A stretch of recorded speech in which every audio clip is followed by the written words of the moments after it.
Oke, assalamualaikum warahmatullahi ta'ala wabarakatuh. Kita akan menyaksikan debat lintas agama yang paling spektakuler kali ini ya. Berawal daripada pertanyaan terhadap Islam yang bagi saya cerdas pertanyaannya. Apa sih isi pertanyaannya? Mari kita lihat dalam cuplikan berikut ini. Berpuasa di bulan Ramadan itu sebelumnya kan nggak ada ketetapan itu dari Tuhan kalau Tuhannya sama dengan Abraham, Ishak dan Yakub.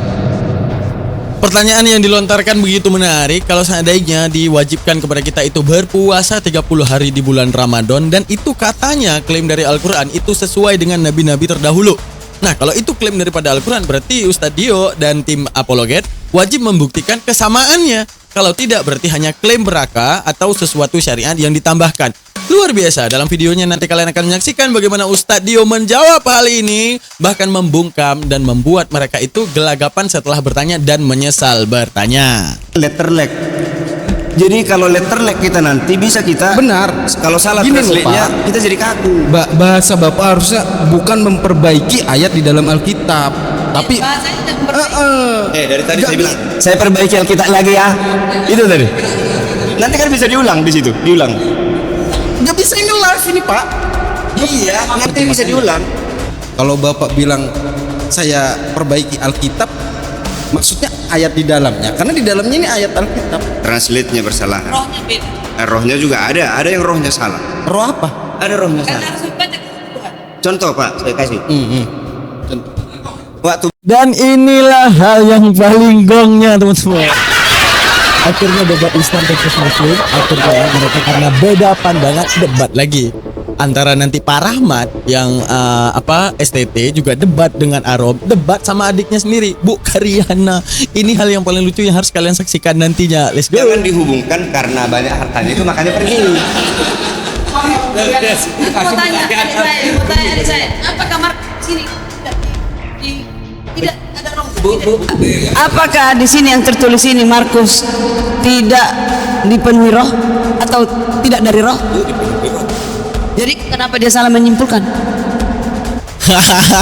Akhirnya kakak adik ribut. Kakak adiknya ribut guys, kakak adik. Nah, itu Bu Mariana, Karyana itu kakaknya. Itu Pendeta Rahmat, itu adiknya guys. Ribut akhirnya. Oke, banyak-banyak momen-momen gong yang ada di dalamnya yang kalian harus saksikan, termasuk nanti Pak Rahmat ini termasuk agak jujur dan dia mengakui kayaknya Yesus bukan Tuhan. Ini part paling gong yang dimarahi oleh kakaknya sendiri karena dia mengaku Yesus bukan Tuhan. Ini hal yang paling parah yang kalian harus nonton sampai akhir videonya. Oke teman-teman sekalian, jangan lupa subscribe, like, dan komen. Oke, mari menyimak perdebatan lintas agama bersama Apologet Islam. Kebetulan kemarin saya kameramen. Oke, selamat menyaksikan teman-teman. Jangan lupa diambil ilmunya. Bye.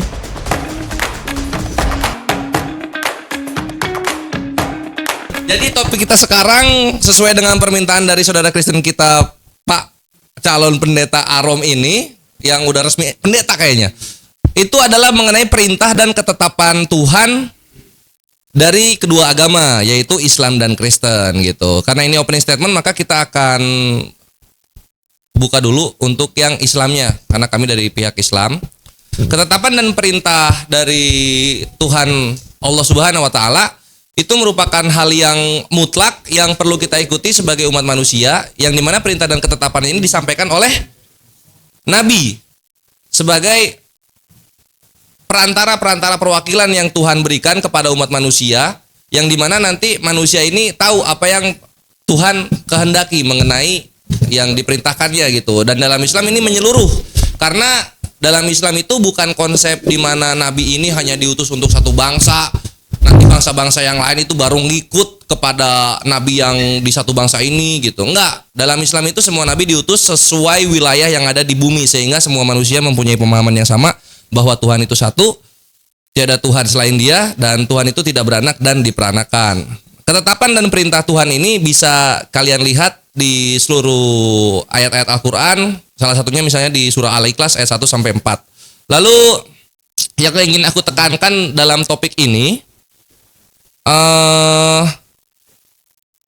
Allah berfirman bahwasanya di Al-Baqarah ayat 6 Al-Baqarah ayat 5 di sini Allah berfirman, salah satu kehendak dan perintah yang Tuhan tetapkan untuk Islam itu bisa kita lihat di Al-Baqarah ayat 5, bahwasanya semua umat manusia itu tidak disuruh yang lain kecuali menjalankan perintah Tuhan yang kafah keseluruhan di dalam agama yang lurus, yaitu Islam gitu. Dan ini adalah mutlak, dan hanya Islam yang Tuhannya sangat gamblang menjelaskan mengenai perintah dan ketetapan melalui agama Islam yang dia ridhoi. Dari Sadio mungkin? Ya, silakan. Baik, bismillahirrahmanirrahim. Assalamualaikum warahmatullahi taala wabarakatuh.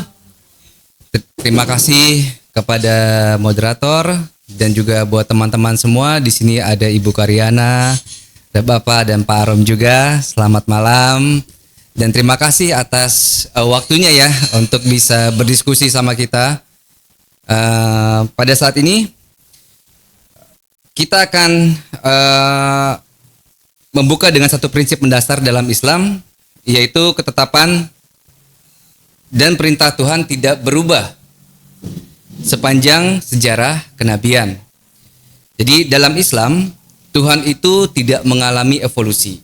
Maksudnya, baik dalam kehendak, tidak berubah sifat, dan tidak mengkoreksi ketetapannya sendiri. Jadi Allah tuh menegaskan dengan jelas, kita lihat nanti di surah Yunus ayat 64. Di situ dikatakan, bagi mereka berita gembira di dalam kehidupan di dunia dan dalam kehidupan di akhirat. Tidak ada perubahan bagi kalimat-kalimat atau janji Allah, yang demikian itu adalah kemenangan yang besar. Jadi, sejak awal penciptaan manusia, perintah Allah kepada manusia itu selalu sama. Mengenalnya, menyembahnya, dan taat kepada hukumnya. Maka kita bisa lihat di surah An-Nahl ayat 36. Di situ dikatakan bahwa sungguh kami telah mengutus seorang rasul untuk setiap umat untuk menyerukan sembahlah Allah dan jauhilah tagut. Di antara mereka ada yang diberi petunjuk oleh Allah dan ada pula yang ditetapkan dalam kesesatan. Maka berjalanlah kamu di bumi dan perhatikanlah bagaimana kesudahan orang yang mendustakan para utusan atau rasul-rasul tersebut. Dan oleh karena ini, ayat ini menegaskan bahwa inti risalah seluruh nabi adalah satu, bukan beragam. Jadi perbedaan itu hanya pada aspek syariat teknis, bukan pada akidah dan konsep ketuhanan. Kurang lebih dari saya itu ditambahkan, Ustaz. Alamin. Wassalamu ala man ittaba'al huda. Wassallallahu ala nabiyina Muhammadin wa ala alihi wa sahbihi ajmain. Ya, cukup gamblang tadi disampaikan oleh teman-teman muslim. Yang inti dari ajaran Islam yang dibawa oleh para nabi dan rasul adalah mengajak manusia untuk menyembah hanya kepada Tuhan yang Maha Esa, yaitu Tuhan pencipta langit dan bumi. Dan itu kita bisa lihat dari ucapan para nabi-nabi terdahulu yang dikutip atau tertera dalam Al-Quran. Di antaranya firman Allah Subhanahu wa taala tentang ucapan Nabi Nuh alaihissalam, wa umirtu an akuna minal muslimin, dan aku diperintahkan untuk menjadi bagian dari orang Islam, yakni orang yang berserah diri. Surat Yunus ayat 72. Demikian pula ucapan bapaknya para nabi, Nabi Ibrahim alaihissalam beserta anak keturunannya. Idh qala lahu rabbuhu aslim, qala aslamtu li rabbil alamin. Ketika Tuhannya berfirman kepada Ibrahim, aslim, berislamlah, beragama Islamlah engkau, yakni berserah dirilah engkau kepada Allah. Maka dia berkata, aku berserah diri kepada Tuhan pencipta seluruh alam semesta. Dan ini diwasiatkan kepada anak keturunannya yang kita kenal pada hari ini dengan istilah Bani Israel, yaitu Bani Ya'qub. Karena Ya'qub itu masih dari keturunan Nabi Ibrahim alaihissalam. Ketika Ya'qub alias Israel bertanya kepada anak cucunya, apa yang akan kalian sembah setelah aku mati nanti? Maka dia menjawab, Ya'qub alias Israel menjawab, na'budu, anak cucu atau Bani Israel, Bani Ya'qub menjawab, na'budu ilahaka wa ilaha abaika Ibrahim wa Ismail wa Ishaqa ilahan wahida wa nahnu lahu muslimun. Kami akan menyembah Tuhanmu, wahai ayahanda kami, yaitu Tuhan nenek moyangmu, Ibrahim, Ismail dan Ishaq. Tuhan yang bagaimana? Tuhan yang Esa.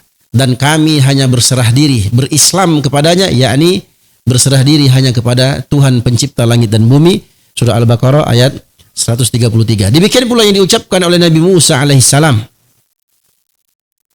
Nabi Musa perintahkan kepada kaumnya, ya qaumi in kuntum amantum billahi fa'alaihi tawakkalu in kuntum muslimin. Wahai kaumku, jika kalian benar beriman kepada Allah Subhanahu wa taala, maka wajib kalian bertawakal hanya kepadanya kalau benar-benar kalian adalah orang-orang yang berserah diri alias orang yang muslim. Surat Yunus ayat 84.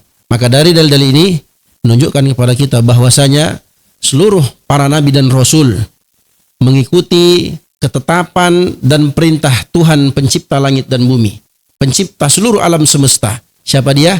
Dialah Allah Subhanahu wa taala, Tuhan yang tidak beranak dan tidak diperanakkan. Demikian, wallahu a'lam. Selamat malam, shalom, damai sejahtera buat kita semua.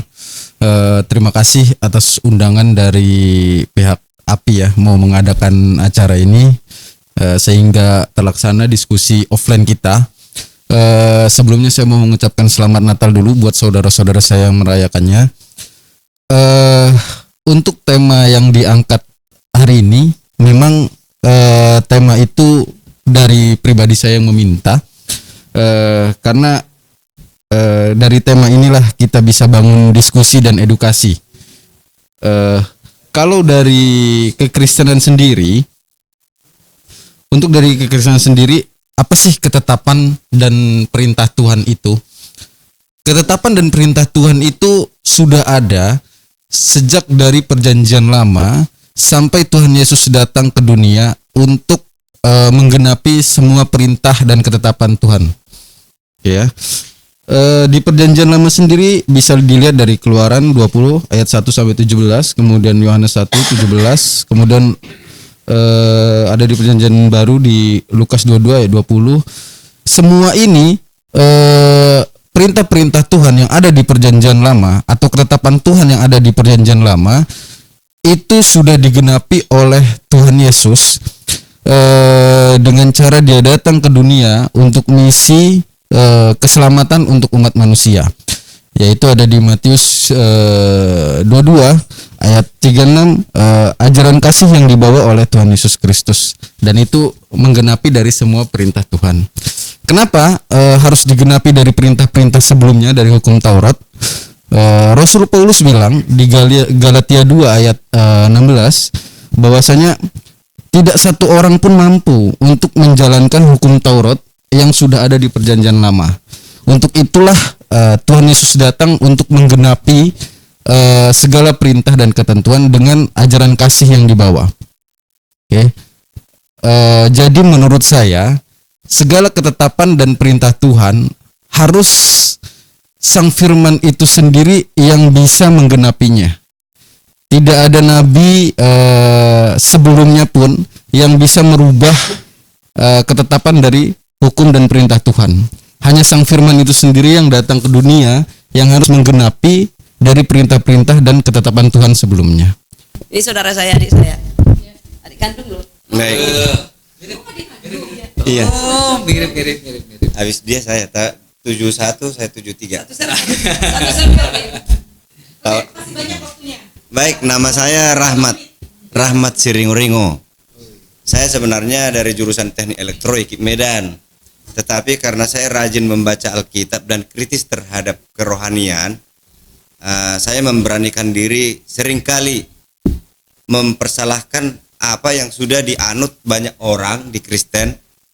Jadi seolah-olah saya berbeda dari yang lain. Kenapa? Karena saya ikut Alkitab. Kalian tidak setia pada Alkitab. Kalau mau ikut Alkitab nanti kita jadi berbeda karena kalian menyimpang, saya bilang. Nah, itu yang membuat saya diminati banyak orang mendengar saya, sehingga ada yang menarik saya untuk kuliah di jurusan teologi. Karena saya latar belakang IKIP Medan, saya disuruh pilih, kamu teologi atau kalau teologi jadi pendeta atau jurusan pendidikan agama. Oh, MPD aja lah. Jadi MPDK, belum lulus. Itu. Jadi belum calon guru agama. Pendidikan kan ada MPDI. Master Pendidikan Agama Islam, MPDK, Kristen, agama Kristen. Nah, begitu. Jadi itu sekedar perkenalan. Jadi apakah saya terikat dengan judul? Saya ingat-ingat tadi, ketetapan dan perintah Tuhan. Nah, kalau saya lihat di Alkitab, banyak yang ditetapkan Tuhan dikatakan di situ, ini harus kamu lakukan untuk selama-lamanya. Ternyata tidak selama-lamanya. Sama seperti sunat misalnya. Itu diperintahkan kepada Abraham pertama kali untuk selama-lamanya. Tapi di kemudian hari, Paulus mengatakan, Rasul Paulus, untuk apa kamu bersunat secara lahiriah, tetapi kamu tidak melakukan perintah Tuhan? Bukankah lebih baik kamu lakukan perintah Tuhan walaupun secara lahiriah tidak bersunat? Jadi kesimpulan Kristen sekarang, bukan sunat lahiriah yang perlu, tetapi perbuatanmu itu sesuai dengan perintah Tuhan. Itu yang perlu. Berarti berubah dong. Padahal udah ditetapkan dulu. Setiap lahir anakmu berumur 8 hari harus disunat. Nah, ini yang membuat menjadi agak sulit dikatakan. Kalau sudah dikatakan ketetapan presiden masih bisa diubah ya. Masih bisa diubah. Ketetapan Tuhan berubah. Berarti tergantung situasi kan. Jadi kita harus cerdas melihat ini. Kenapa bisa berubah? Nggak perlu lagi sunat. Karena Rasul Paulus mengatakan, untuk apa kamu bersunat secara lahiriah?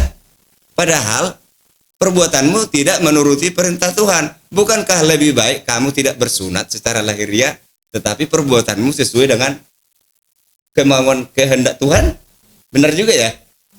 Nah, jadi jangan lambang yang di ini, atribut. Kira-kira begitu. Jadi saya sendiri percaya ya, jangan dahulukan atribut. Karena nanti jadi kemunafikan. Iya ya, kalau saya sebagai Kristen bikin salib begini-begini, bagi saya itu jadi seperti pamer gitu. Tapi tunjukkanlah dari perilakumu bahwa kamu mengenal Tuhan. Tuhan yang kamu kenal itu seperti apa? Keluarkanlah itu dari perbuatanmu. Ah, itu salah satu. Jadi sebenarnya saya jadi pengen bertanya sama Pak Arum nih, kenapa pilih itu? Berarti udah mapan banget mempelajari atau memperdalam itu sebelumnya sehingga itu dipilih. Saya terus terang baru tadi ku dengar judul itu, makanya saya agak sulit. Saya mau mulai dari mana? Penuh di pikiran. Saya mulai dari istilah ketetapan. Ketetapan Tuhan bukan berarti dikatakan untuk selama-lamanya. Ternyata tidak selama-lamanya. Ini satu contoh yang paling nyata di Alkitab. Mulai dari Adam diciptakan, setelah mereka jatuh ke dalam dosa, maka kepada Adam diperintahkan untuk mempersembahkan kurban hewan untuk penebusan dosa. Maka itu dilakukan oleh Habil, anaknya Adam. Tapi Kain agak oleng-oleng dikit. Ini yang terbaik dari hasil tanamanku. Dibuat buah, dipersembahkan. Tuhan tidak terima. Ada tanda kalau diterima Tuhan, itu kurban yang dibuat itu menyala api dari surga, langsung menerima. Terbakar dia. Senanglah hati si Habil. Tapi si Kain marah. Kenapa persembahanmu begini saya ditolak? Dibunuhlah anaknya si Habil ini. Nah, ini diperintahkan selama 4.000 tahun. Mulai dari udah habis. Oke. Jadi saya mau bertanya kepada Pak Rahmat, ini setuju berarti bahwa sesungguhnya sunat itu masih terus harus dijalankan berarti? Secara kesehatan itu baik. Secara kesehatan itu baik. Nah, secara kerohanian baik. Baik. Ya. Terus bagaimana dengan tanggapan Bapak mengenai di Galatia 5 nomor 2? Ini saya bisa saya screen di sini. Dibaca, ya. Galatia. Ya, aku Paulus berkata kepadamu, jikalau kamu menyunatkan dirimu, Kristus sama sekali tidak akan berguna bagimu. Nah, ini saya coba share screen dulu ya. Paulus berkata kepadamu, jikalau kamu menyunatkan dirimu, Kristus sama sekali tidak akan berguna bagimu. Jadi dengan alasan kesehatan pun, kalau kita menyunatkan dirinya, berarti Kristus itu otomatis menurut dari Paulus ini, dia tidak akan berguna bagi siapa-siapa mengikuti Kristus. Karena apa? Ini akan jadi polemik juga. Jika memang sunat itu berdasarkan misalnya alasan kesehatan. Lalu bagaimana? Bukankah Kristus sendiri itu bersunat ketika dia umur 8 hari? Benar, Kristus bersunat. Nah, sekarang pertanyaan gini, sesungguhnya aku Paulus berkata kepadamu, jikalau kamu menyunatkan dirimu, Kristus sama sekali tidak akan berguna bagimu. Ingat, Yesus itu gelarnya adalah Kristus. Jadi ketika Yesus itu menyunatkan dirinya, gelar kekristusannya, menurut si Paulus, Rasul Paulus ini berarti gelar kekristusannya dia itu jadi tidak berguna buat dia. Kenapa? Ya. Kristus itu menyunatkan dirinya. Jadi polemik itu Pak. Menurut teman-teman atau jawaban teman-teman Kristen itu seperti apa? Mungkin sudah pernah mendengar jawaban dari teman-teman yang lain, tapi ini jawaban saya. Hukum sunat bukan hukum dari Taurat Musa, bukan dari zaman Musa, tapi mulai dari zaman Abraham itu ada. Membedakan antara umat Tuhan dengan tidak umat Tuhan, dibuat Tuhanlah perbedaan itu. Dan ini perlu kita tahu, ini kan rahasia. Karena dibungkus di dalam diri. Hanya saya dan Tuhan yang tahu bahwa saya umatnya. Orang lain tidak tahu. Nggak mungkin, kulihat dulu, kau bersunat nggak? Umat Tuhan nggak mungkin begitu kan? Nah, itu supaya kita pahami. Dia dibuat tersembunyi sebagai tanda pemisah antara umat yang dipilih Tuhan dengan yang tidak dipilih Tuhan. Tapi pernyataan ini tadi, jadi begini maksudnya si Paulus. Hukum sunat itu walaupun hanya istilah sunat dikatakan, tetapi sudah menyangkut semua hukum-hukum agama. Hukum-hukum agama. Jadi ternyata hukum-hukum agama yang dituntut oleh semua hukum-hukum agama yang ada, termasuk hukum Taurat, digabung semuanya itu, tidak ada satupun manusia yang bisa menuruti itu. Tidak ada satupun. Jadi kalau dikatakan di seluruh dunia ini hanya ada satu orang manusia yang pernah hidup sampai mati tidak berdosa, yaitu Yesus Kristus. Jadi hanya dia yang bisa memenuhi semua aturan yang ada dari agama ini. Jadi kalau kamu pertahankan aturan-aturan agama, kamu tidak mampu. Semua kalian sudah gagal. Kita sudah gagal. Jadi jangan lagi kamu menyunatkan diri, artinya diperhamba oleh aturan-aturan agama yang rumit itu, padahal Yesus yang sesungguhnya semua melambangkan korban-korban bayangan selama 4.000 tahun itu adalah Yesus sendiri yang memenuhi itu. Setelah itu jangan lagi kamu diperhamba oleh aturan-aturan agama yang dulu. Ada bukti pemisah. Setelah Yesus disalibkan, mati, itu di bait antara bilik suci dan maha suci ada namanya tirai di situ, terrobek sendiri. Itu bukti jangan lagi membuat korban setelah ini. Artinya akulah korban yang sesungguhnya. Jadi korban yang kalian lakukan selama ini termasuk hukum sunat pun itu adalah bayangan yang merujuk kepada saya. Tapi umumnya Yahudi pada saat tidak mengerti sama sekali. Tidak mengerti itu apa maksudnya. Nah, ini dugaan saya ya, maaf, saya menduga. Enggak, yang mau saya sampaikan ini saya menduga. Kenapa masih ada agama sekarang yang masih menggunakan korban? Karena tidak menerima Yesus Kristus sebagai korban agung itu. Oke, siap. Iya. Aku nanggapin ya? Ya, nanggapin ya. Oke. Jadi ini menarik dari Pak Rahmat ini mengenai bahwa tidak ada satupun yang bisa mengikuti aturan Taurat. Kita manusia ini sudah gagal semua. Iya, berarti. gagal semua. Kita bercacat berarti ya. Iya. Dan cuma Yesus yang bisa gitu. Bisa lulus Oke. tanpa dosa. Tolong moderator bisa dibukain Filipi 3 nomor 6.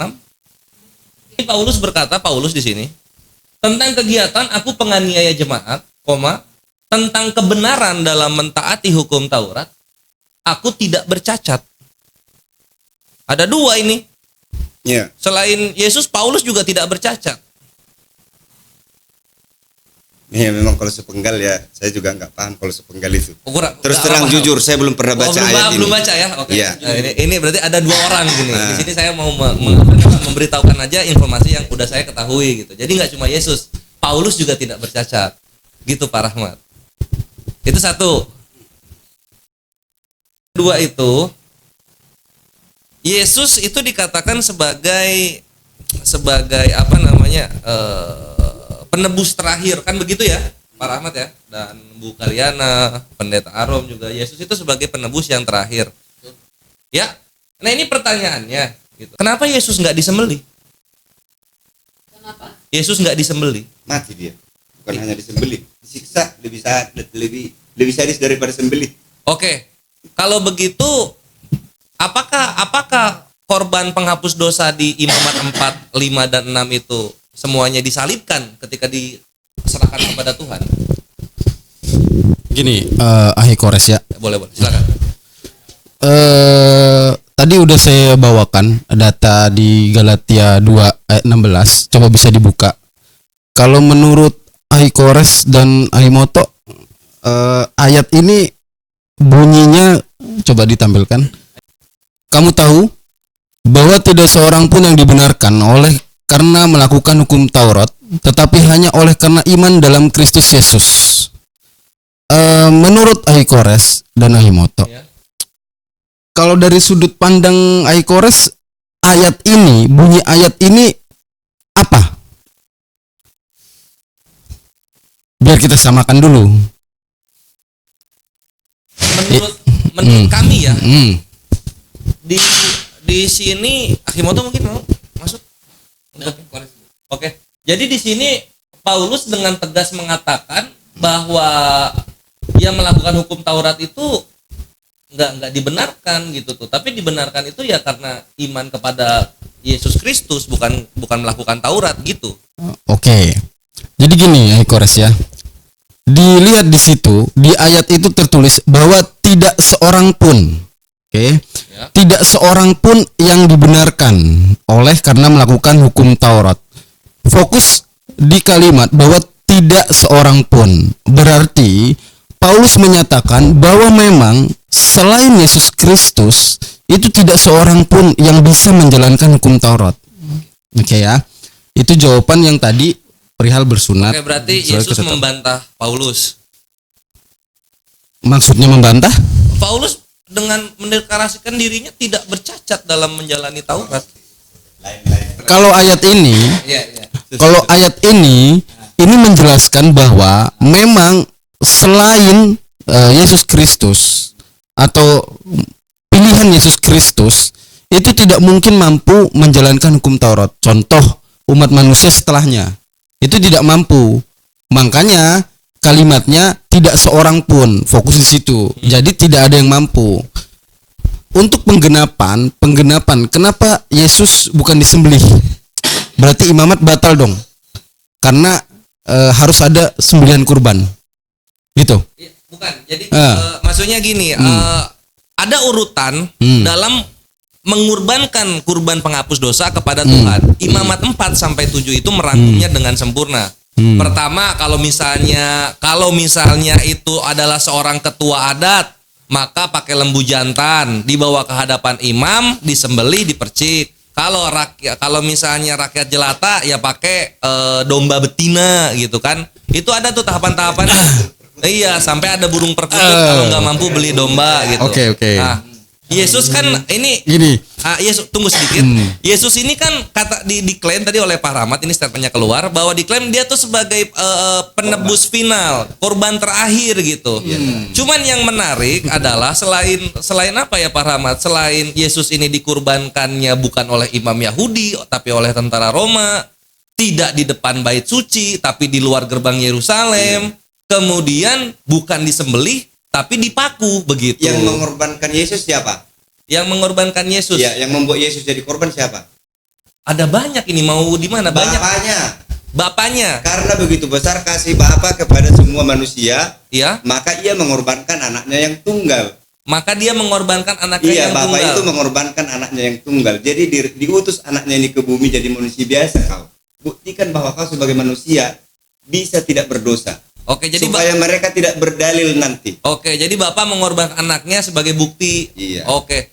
Mungkin bisa dibuka moderator Yohanes 3:16. Oh, yang tadi belum lu yang Ya nggak apa-apa, diPR-in dulu aja. Filipi Pak Rahmat 3. nanti Pak Rahmat bisa langsung ini.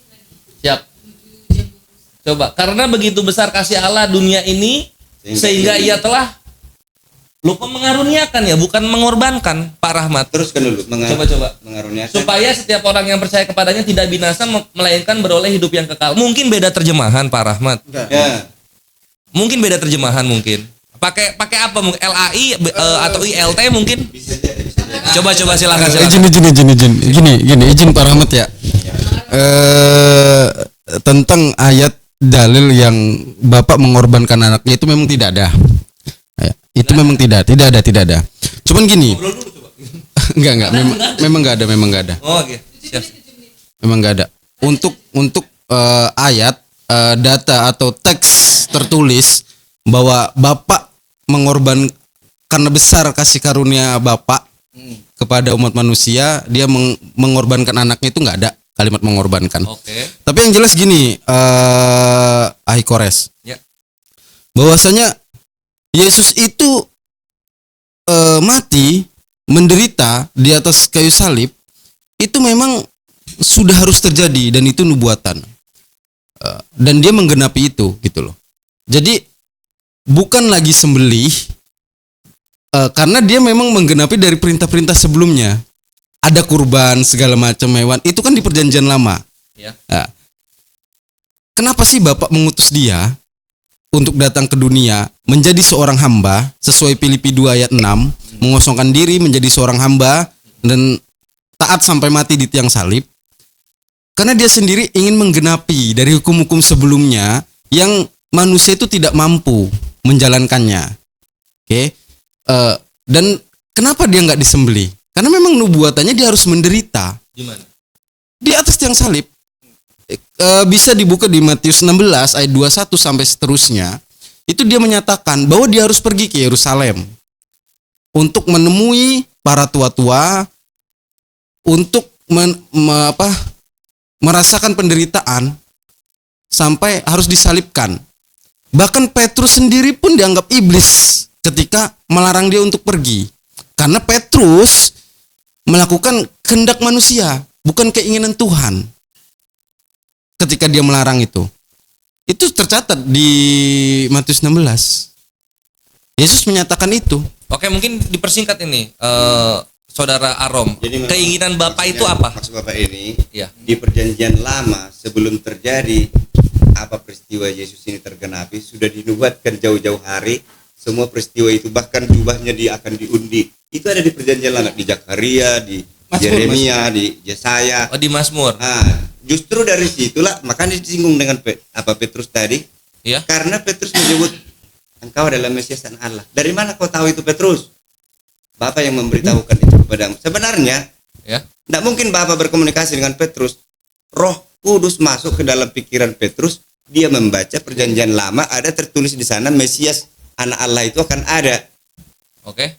Ini dia pikir si Petrus. Dan benar jawaban si Petrus yang benar dari antara semua yang ada di bumi pada waktu itu. Oke. Berarti di perjanjian lama dinubuatkan Mesias akan datang. Akan datang Mesias. Iya. Boleh ditunjuk dari Kejadian sampai Maleaki, Mesias itu di mana tertulis? Oh, seorang yang diurapi. Bukan Mesias. Mesias juga ada. Nah, ini Gimana? bedanya ya. Kalau di bahasa Yunani Ya. disebut Yeshua Hamasiak. Hamasiak Ibrani. itu karena Mesias. Ibrani kan? Ibrani. Ibrani mungkin. Bahasa Ibrani. Ya. Lalu di bahasa Yunani Yesus Kristus. Ya. Nah, ada yang menyebut Mesias, padahal kalau di bahasa Yunani itu Kristus, arti Mesias dalam bahasa Mantap. sebelumnya. Iya. Nah, ini Jadi Mesias. Ini yang aku Ini masalah translate. Iya, ngerti. Maksud aku begini. Jangan cari Mesias di TB, nggak ada itu. Nggak ada Mesias di Kristus TB. yang ada. Yang ada Kristus. Oh, Atau pantas. seorang yang diurapi. Oke. Nah, Gitu. sama gini Pak Rahmat. Nanti Bu Karyana juga boleh masuk ya. Yang aku bingung itu berarti kawan-kawan saudara-saudara Kristen ini ingin menyatakan bahwa dalam perjanjian lama dinubuatkan bahwa penggenapan penebusan dosa itu menggunakan hukumnya orang-orang Romawi, bukan menggunakan hukum Taurat, gitu. Karena setahu saya penyaliban itu nggak ada di Taurat, gitu. Enggak gitu. Gimana, silakan? Enggak gitu ayo Res. Kalau informasi kata salib di perjanjian lama itu nggak ada. Nggak ada juga. Nggak ada. Malah, oke. Salib itu nggak ada, tapi nubuatan tentang anak manusia harus menderita dan mati, itu ada. Oke. Yesaya 43 kalau nggak salah. Saya 43 atau 53? 53. Oke. Dia harus menderita, harus merasakan menderita. Anak manusia harus merasakan menderita. Kalau Ahikores tanya, apakah tertulis harus mati di tiang salib? Ya nggak tertulis. Nggak tertulis. Bahkan penebusan itu mungkin mau larinya, mungkin nggak kalau nggak mati di tiang salib jadi penebus dosa? Ya mungkin aja. Memang karena nggak tertulis. Karena kan mintanya harus tertulis by data, by ayat. Ya kalau ayatnya nggak ada, memang nggak ada. Kita akuin itu. Tapi yang jelas gini, tentang perintah dan ketetapan Tuhan di Perjanjian Lama, hukum Taurat, itu memang sudah digenapi oleh ajaran kasih dari Yesus Kristus. Dan Paulus pun menegaskan yang tadi saya buka ayat 2, Galatia 2 ayat 16, bahwa memang tidak seorang pun dapat melakukan hukum Taurat. Makanya harus firman itu sendiri yang datang, diutus oleh Bapa ke dunia untuk menggenapi semua itu. Untuk umat manusia, dia yang menjalankan semuanya sampai mati di tiang salib. Gitu, Ahikores. Menjalankan semuanya. Ya. Oke, berarti bisa ditunjukkan Yesus berkurban. Yesus Berkurban. Kan menjalankan Taurat. Ada. hukum kurban itu nggak ada lagi di Perjanjian Baru. Kita nggak. Katanya Yesus menjalankan semua hukum Taurat. Ya Yesus sendiri yang menjadi kurban di tiang salib. Dia yang menghapus semua dosa. Kalau Yesus berkurban? Belum ada di Perjanjian Baru. Oke, sip. Ada mau nanya mungkin ke Saya mau nanya gini. silakan. Ya, pertanyaan saya gini. Karena kita menjawab bukan untuk memuaskan ya. Tapi pendapat orang kan kita nggak bisa cegah atau nggak bisa kalian menahan juga bahwa harus begini nggak bisa. Tapi gini, satu pertanyaan saya di Islam tentang berpuasa di bulan Ramadan, itu sebelumnya kan nggak ada ketetapan itu dari Tuhan kalau Tuhannya sama dengan Abraham, Ishak dan Yakub. Kenapa bisa ada penetapan bulan Ramadan itu dan datanya dari mana? Kemudian kenapa harus 1 bulan? Apa fungsi dari puasa itu? Siap. Ya, jadi saya langsung saja. Kalau dikatakan puasa itu nggak ada ketetapan sebelumnya, itu keliru. Karena disebutkan di dalam Al-Quran. Untuk yang 1 bulan dan ditetapkan di bulan Ramadan itu. Iya, ditetapkan. Kalau untuk ajaran puasanya memang ada. Ya. Ada, cuman kan nggak ditetapkan khusus di bulan Ramadan dan khusus untuk 30 hari. Itu nggak ada. Itu disebutkan secara detail dalam Al-Quran. Dalam surah Al-Baqarah ayat 183.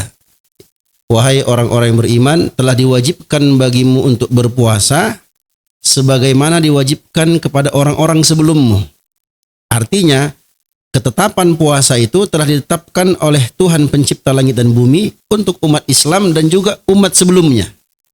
Kenapa 1 bulan? Karena memang begitu tertulis dalam Al-Quran. Syahrul Ramadan alladzi unzila fihil Qur'an hudal linnasi wa bayyinatin minal huda wal furqan. Itu di surah Al-Baqarah juga di ayat berikutnya di 184. Makanya kata Nabi Shallallahu alaihi wasallam ketika menjelaskan tentang puasa ini, asyhahru, bulan puasa itu hakadha wa hakadha wa hakadha. Atau hakadha wa hakadha wa hakadha.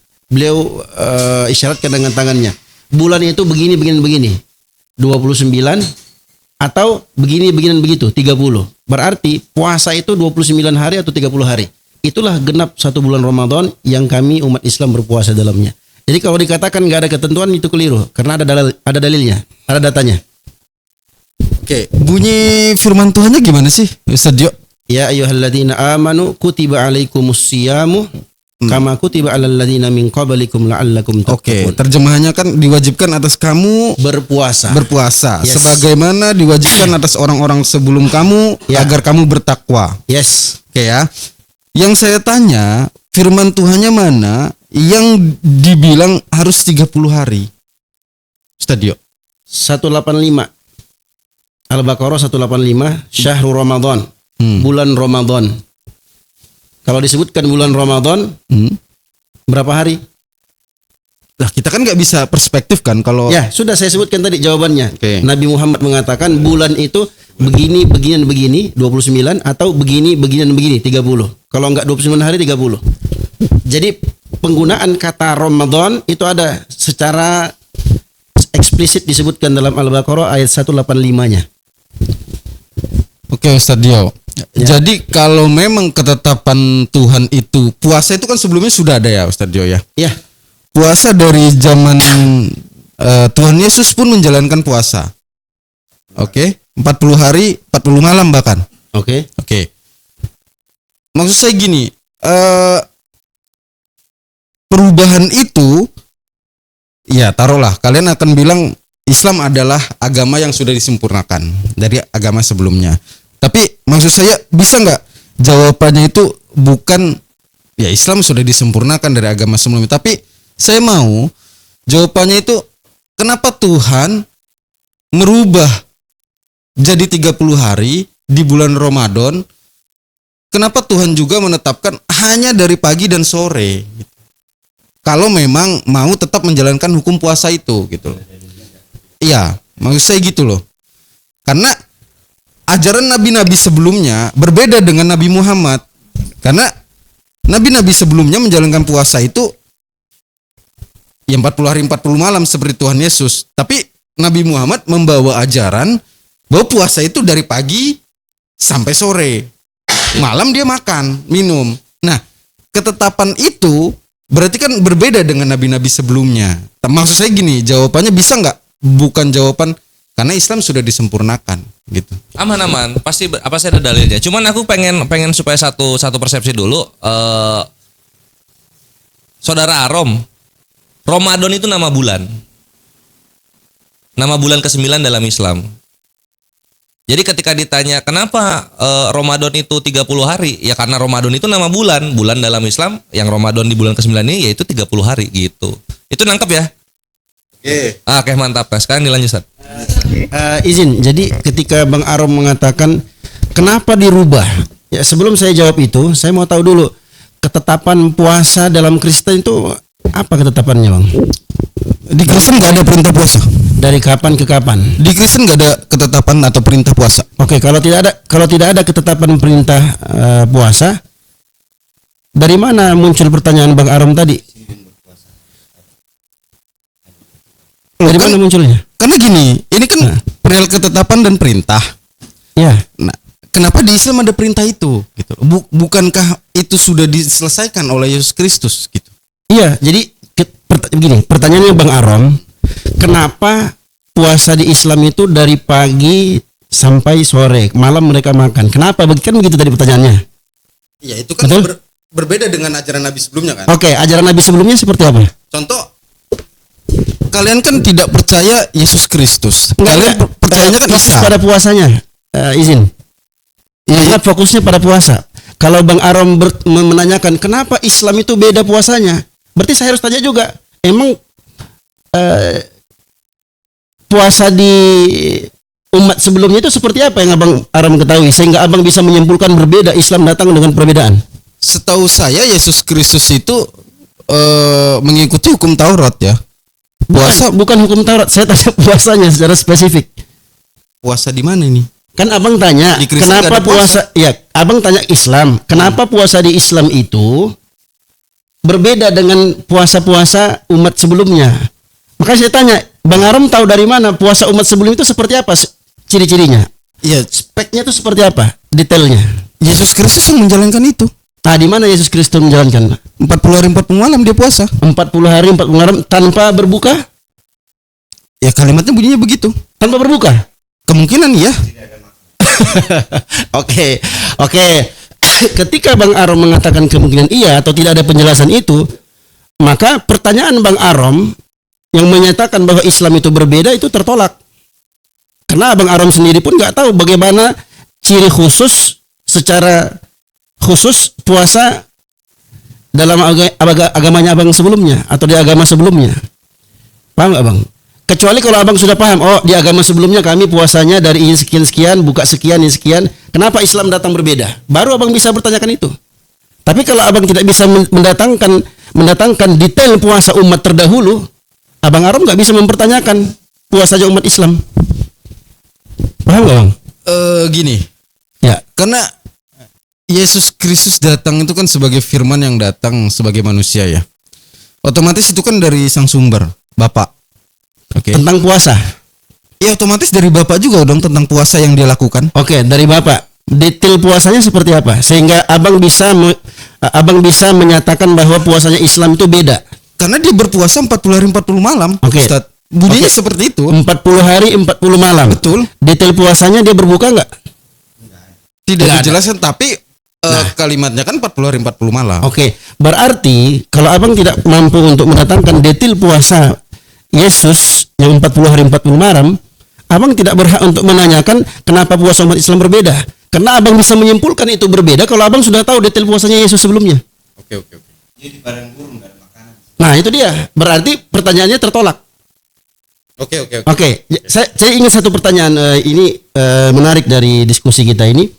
Dari tadi saya ingin tanyakan kepada Pak Rahmat dan Bang Arom, sebenarnya dalam Kristen itu ketetapan dan perintah Tuhan itu ada atau tidak, Bang? Jadi ada yang mengganjal tadi karena begitu besar kasih Allah itu tadi ya. Dia mengorbankan anaknya yang tunggal aku bilang. Padahal di situ mengaruniakan. Jadi saya terlalu cepat. Istilahnya pelajaran SD, kasih pelajaran SMA. Mengorbankan itulah yang sesungguhnya terjadi. Tetapi bagi manusia itu karunia, pemberian, hadiah. Jadi tidak salah itu mengaruniakan, itu benar. Jadi dia mengaruniakan anaknya menjadi kebahagiaan bagi manusia, artinya hadiah. Tapi sebenarnya korban. Dia mati. Izin Pak Rahmat. Itu ya, jelas ya. Izin, pertanyaan Biar saya bukan itu. Jangan mengganjal itu. Saya Siap, ke pertanyaannya. Iya, pertanyaan saya Pertanyaan sebenarnya ketetapan Tuhan. ketetapan dan perintah Tuhan dalam agama abang Iya. Kristen itu ada atau tidak?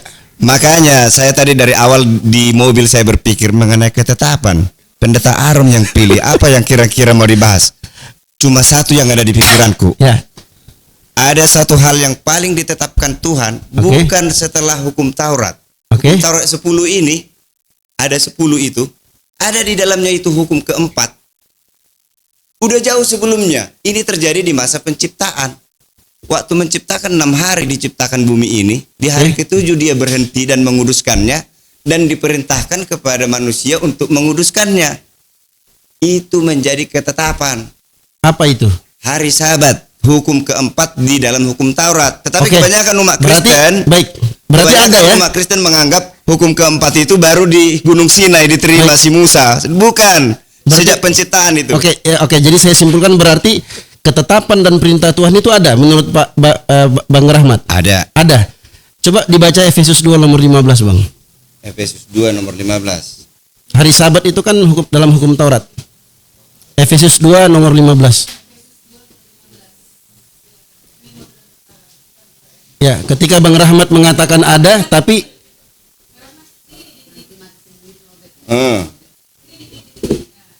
Sebab dengan matinya sebagai manusia ia telah membatalkan hukum Taurat dengan segala perintah dan ketentuannya untuk menciptakan keduanya menjadi satu manusia baru di dalam dirinya, dan dengan itu mengadakan damai sejahtera dan memperdamaikan keduanya di dalam satu tubuh dengan Allah dan salib, dengan melenyapkan perseteruan pada salib itu. Pertanyaannya apa?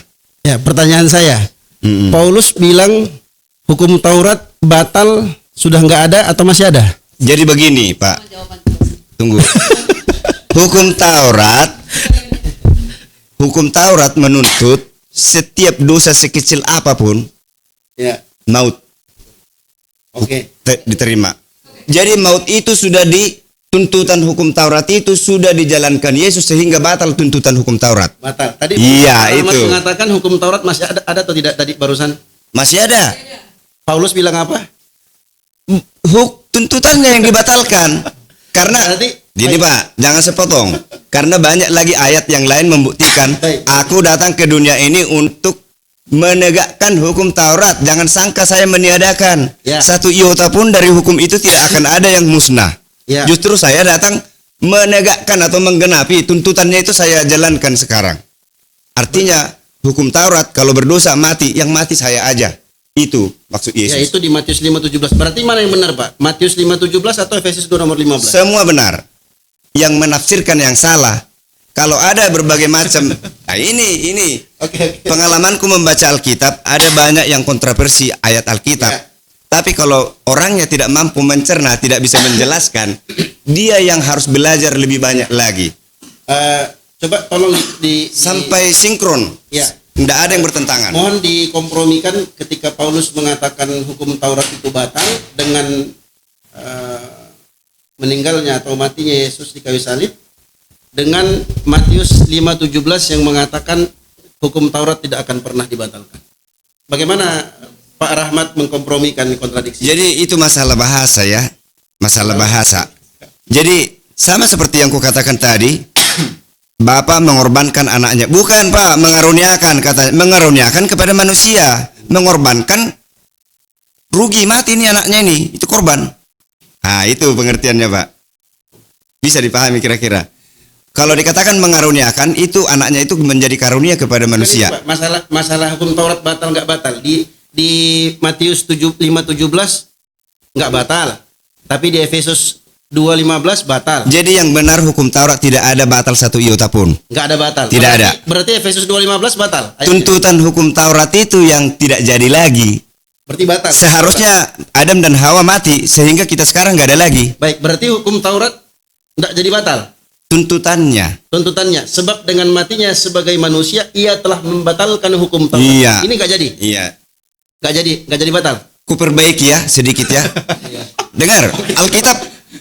Makanya supaya paham, ku perbaiki Alkitab ini. Aku punya kuasa memperbaikinya. Membatalkan tuntutan hukum Taurat, itu maksudnya.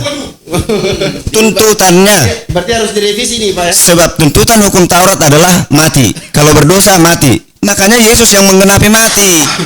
Harus ada orang yang tidak berdosa mati, itu baru adil.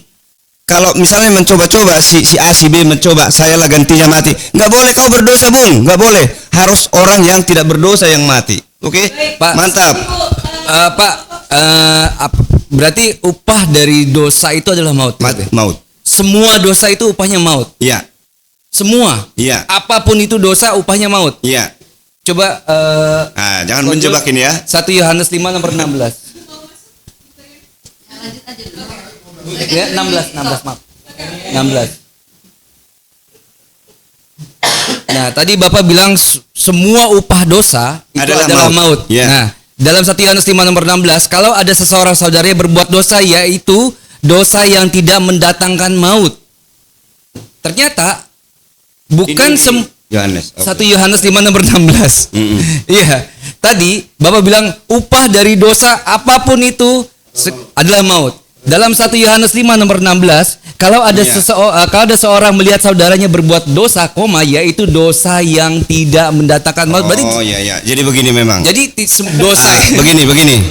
Jadi jangan menjebak, karena saya menjelaskan ini supaya menjadi keselamatan bagi orang loh. Jadi maksudnya begini. Tadi kan kita bicara mengenai hukum Taurat kan? 10 hukum Taurat itu harus dilakukan semua, satu iota pun tidak ada yang berubah. Ya. Tuntutannya sudah dibatalkan oleh Yesus karena dia sudah mati. Nah, apa yang ada di dalam hukum Taurat kalau dilanggar mati? Berarti ada dosa yang di luar hukum Taurat, ada dosa tidak sengaja, tidak mendatangkan maut. Ada. Di sini di mana dalam 1 Yohanes 5 nomor 16 itu dosa di luar hukum Taurat, ini di mana teksnya, Pak? Jadi begini ku jelaskan. Oh, siap. Yang dimaksud dengan dosa yang tidak mendatangkan maut, perbuatan-perbuatan yang tidak disengaja. Tetapi ada perbuatan yang melanggar hukum Taurat, itu sudah aturan baku tapi dilanggar, itu mendatangkan maut. Mati, upah dosa adalah mati. Tetapi kalau misalnya contoh nih,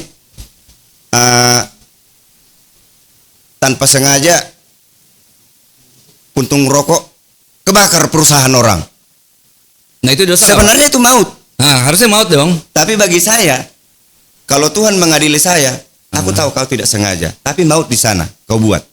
Bukan maut yang di sana yang dirimu tidak kukasih maut. Aku mengerti kamu tidak sengaja. Itu kalau pengadilan Tuhan. Iya, berarti konsepnya tidak semua dosa itu mendatangkan maut dong berarti. Dosa yang melanggar hukum yang baku itu mendatangkan maut. Justru itulah yang membuat Yesus harus mati kan? Tapi ada dosa yang tidak melanggar hukum baku, tidak sengaja. Makanya ada korban pagi dan petang. Beda itu dengan korban Iya. tahunan. Kalau korban pagi dan petang, segala dosa-dosa yang tidak kita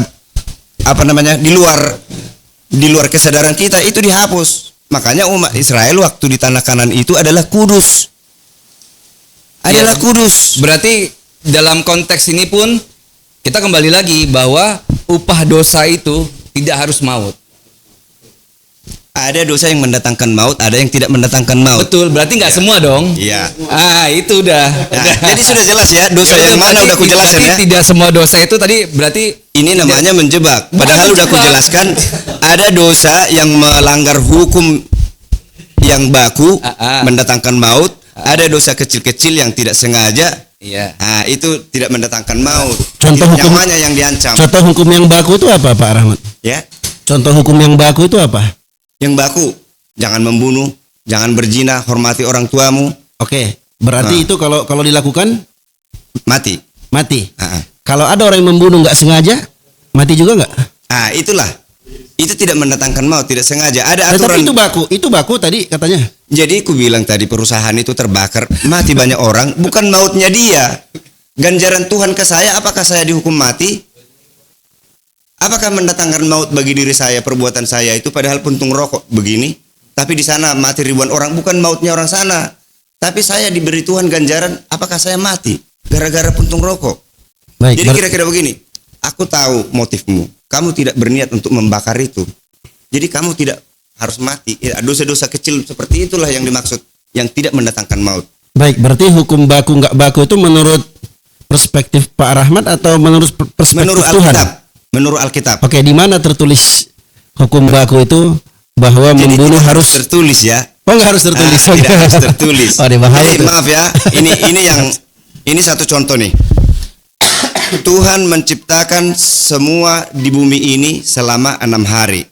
Hari ke-7 dia berhenti. Lalu dia perintahkan juga kepada yang diciptakan ini supaya kuduskan hari itu. Tidak ada tertulis di Alkitab nih bagi umat Kristen supaya dengar. Tidak ada yang tertulis di Alkitab bahwa Adam sampai Nuh sampai Abraham bahwa dia menguduskan hari Sabat. Tetapi saya membaca roh di Alkitab itu, pasti dong, sedangkan penciptanya menguduskan, diperintahkan, pasti Adam turun-temurun itu menguduskan. Baik, Pak Rahmat, saya Itu agak tidak tertulis. kalau menurut saya itu nonsens ya. Kenapa nonsens? Karena dari mana kita tahu itu hukum baku kalau nggak tertulis? Jadi yang hukum batu itu Parameternya Pak Rahmat apa untuk menetapkan tertulis. itu menetap parameter Pak Rahmat? Saya pengen tahu parameternya Pak Rahmat itu apa menetapkan hukum baku tapi nggak tertulis. Kalau begitu teman-teman Kristiani tahu dari mana itu hukum baku atau nggak baku kalau nggak tertulis? Parameternya begini, Pak Rahmat apa? Di perjanjian lama, lama nanti kalau aku harus buka ayatnya. Kalau seseorang membunuh, dia harus dibunuh. Ya kan? Di masa di tanah Kanan orang Israel itu terjadi. Ya. Tetapi kalau ada seseorang tidak sengaja mengakibatkan orang lain meninggal, Oke. ada tempat khusus dibuat, dijauhkan ini. Ada tempat khusus. Jadi 12 suku Israel itu sudah punya pusaka-pusakanya masing-masing, warisannya. 11 suku. Yang satu tidak, suku Lewi. Lalu ada khusus dibuat di situ lahan, tempat tinggal orang-orang buronan. Ada disediakan. Inilah yang membunuh secara tidak sengaja, ditempatkan ke sana. Ada. Jadi padahal kalau perintah kepada orang yang membunuh dengan sengaja, dengan marah, harus mati dilempari dengan batu. Oke. Termasuk yang berzina juga, yang lain-lain juga. Itu hukum-hukum baku yang 10 itu. tidak menghormati orang tua. Apabila ada seorang anak tidak menghormati orang tua, bawalah dia ke depan pintu gerbang perkemahan, maka semua bangsa Israel harus melempari dia dengan batu sampai mati. Oke. Hukum baku dilanggar. Tapi yang Bapak singgung tadi, kalau tidak sengaja mengakibatkan orang lain meninggal, ada tempat khusus dibuat, nggak dibunuh. Itu kalau detail kita baca di masa Israel di tanah Kanan. Oke, baik. Berarti hukum baku nggak bakunya itu menurut ketentuan Tuhan. Iya, ketentuan yang ada di Alkitab Perjanjian Lama. Perjanjian Lama ya. Imamat. Ya, baik. Berarti ketentuan baku yang ada di Perjanjian Lama itu batal dengan Efesus 2 nomor 15, betul Pak ya? Tuntutannya. Ya, tuntutannya. Ya. Jadi ini perlu direvisi Efesus 2 nomor 15 Jadi, ini.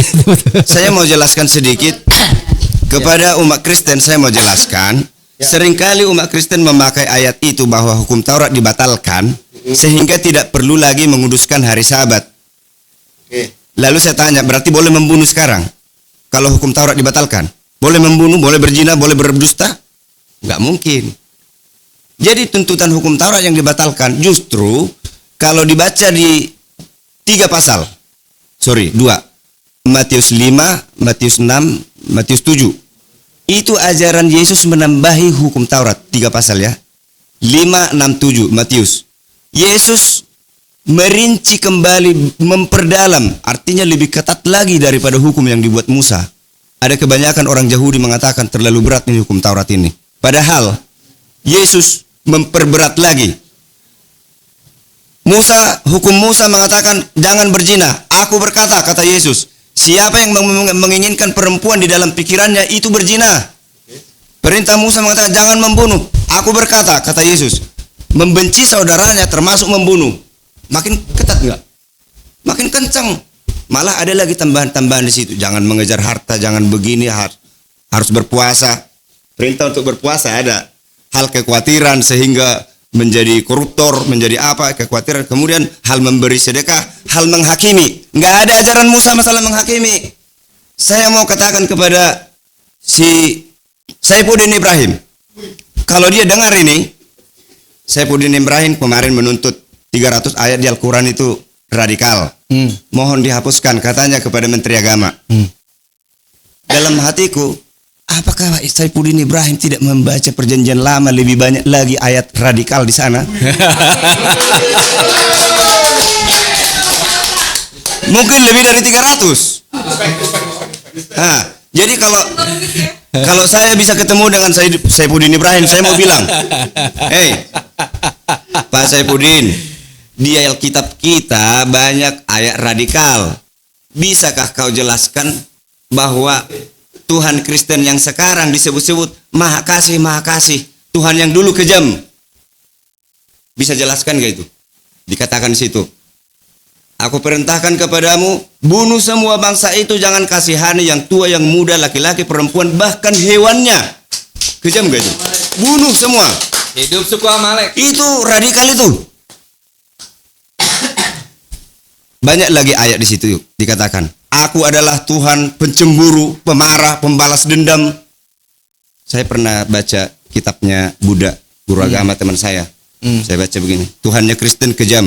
Ada ayatnya, ayat Alkitabnya, bahwa Tuhan itu pemarah, pemurka, pemalas dendam, dan lain-lain.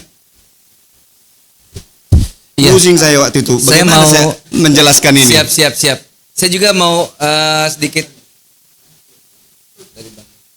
Jadi begini, ini rahasia penting. Ini yang mau saya sampaikan Saifuddin Ibrahim. Kalau dia mau saran saya, ini.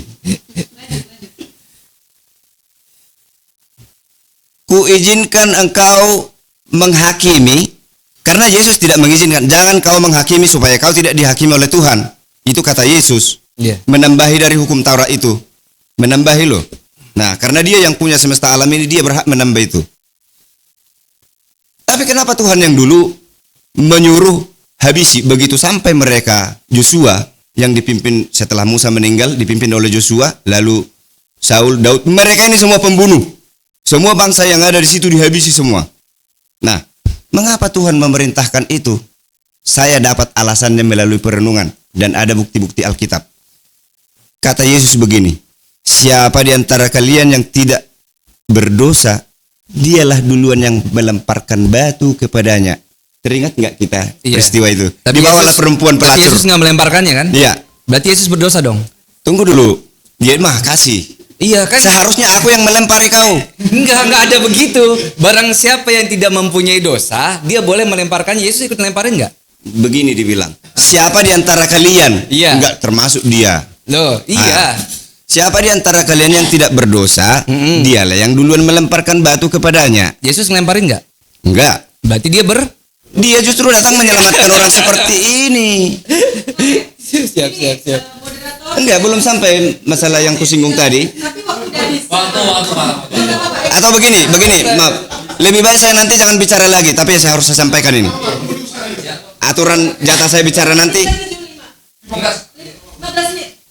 Nah, jadi Tuhan mengizinkan umat Israel menghakimi di masa mereka kudus.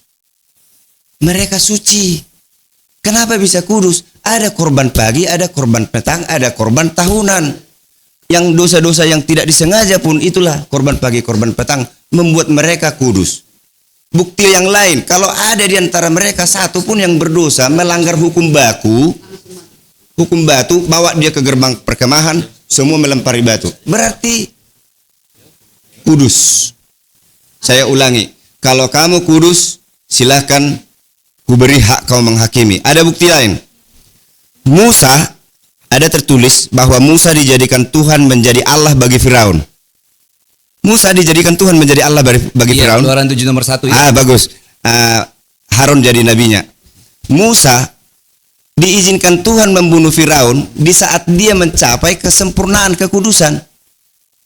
Kalau di saat dia di masa kecongkakan di Mesir, dia coba membunuh seorang serdadu, jadi buronan dia, merasa dia hebat. Tapi ketika dia merasa rendah diri, tidak ada apa-apanya aku tanpa Tuhan, Tuhan mengizinkan dia, silahkan bunuh itu. Turunkanlah tongkatmu, maka jadi siapa yang membunuh Firaun? Musa, tapi atas perintah Tuhan. Lalu di perjanjian baru, sedikit lagi, mudah-mudahan Saifuddin Ibrahim sabar mendengar. Di perjanjian baru, ada orang yang mencapai kekudusan, diberikan Tuhan hak untuk membunuh. Petrus, ketua jemaat mula-mula. Hai Ananias, sawahmu kamu jual, berapa? Hasilnya, segini. Itu sawahmu. Iya. Kau jual, tapi kau bohongi, maka kau mati. Iya. Yang membunuh Ananias dan Sapira, istrinya juga sama ya. Tadi- adalah Petrus melalui perkataan. Oke, tadi Pak Rahmat, aku boleh bertanya, ini boleh dijawab sama Pak Rahmat, Bu Karyana, Pak Arom, silakan. Tadi ada statement yang menarik, membawa dari Matius 5 nomor 28. Di situ dikatakan, tetapi aku berkata kepadamu, di Matius 5 nomor 28. Nomor 28. Tadi sempat disinggung ini kan ya. Oke. Tadi Pak Rahmat menyinggung ini, tetapi aku berkata kepadamu, setiap orang yang memandang perempuan serta menginginkannya sudah berzina dengan dia di dalam hatinya. Kita masuk ke ketetapan dan perintah kan, sesuai dengan tema kita. Setuju Pak ya? Iya. Iya. Bapak sudah menikah. Sudah.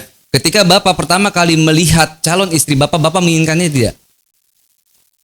Menginginkan dengan cinta, menginginkan dengan nafsu berbeda. Di sini nggak ada. Maksudnya menginginkannya ini secara global, dia mau cinta, mau nafsu, di sini secara umum berarti. Menginginkan untuk memiliki, untuk Iya, dirawat. dan apapun itu masih dengan tagline yang menginginkan, maka dia sudah berzina di dalam hatinya. Berarti Iya, iya. seorang Kristen itu, dia itu ketika fase ingin menikah, dia harus tanda kutip melakukan sudah zina dulu. Karena apa? Dia menginginkan calon pasangannya untuk menjadi miliknya kan gitu. Berarti otomatis dia sudah melakukan zina dulu, baru dia menikahi. Kalau kita melihat dari perintah dan ketetapan dalam Matius 5 nomor 28. Gimana menurut pandangan Ibu Karyana, Jadi Pak Rahmat begini dan Pak, Pak Rom? ini jawaban saya. Ada perintah Tuhan supaya berkembang biaklah, penuhilah seluruh bumi. Betul. Artinya harus Kejadian menikah. 1:27 ya. Harus menikah.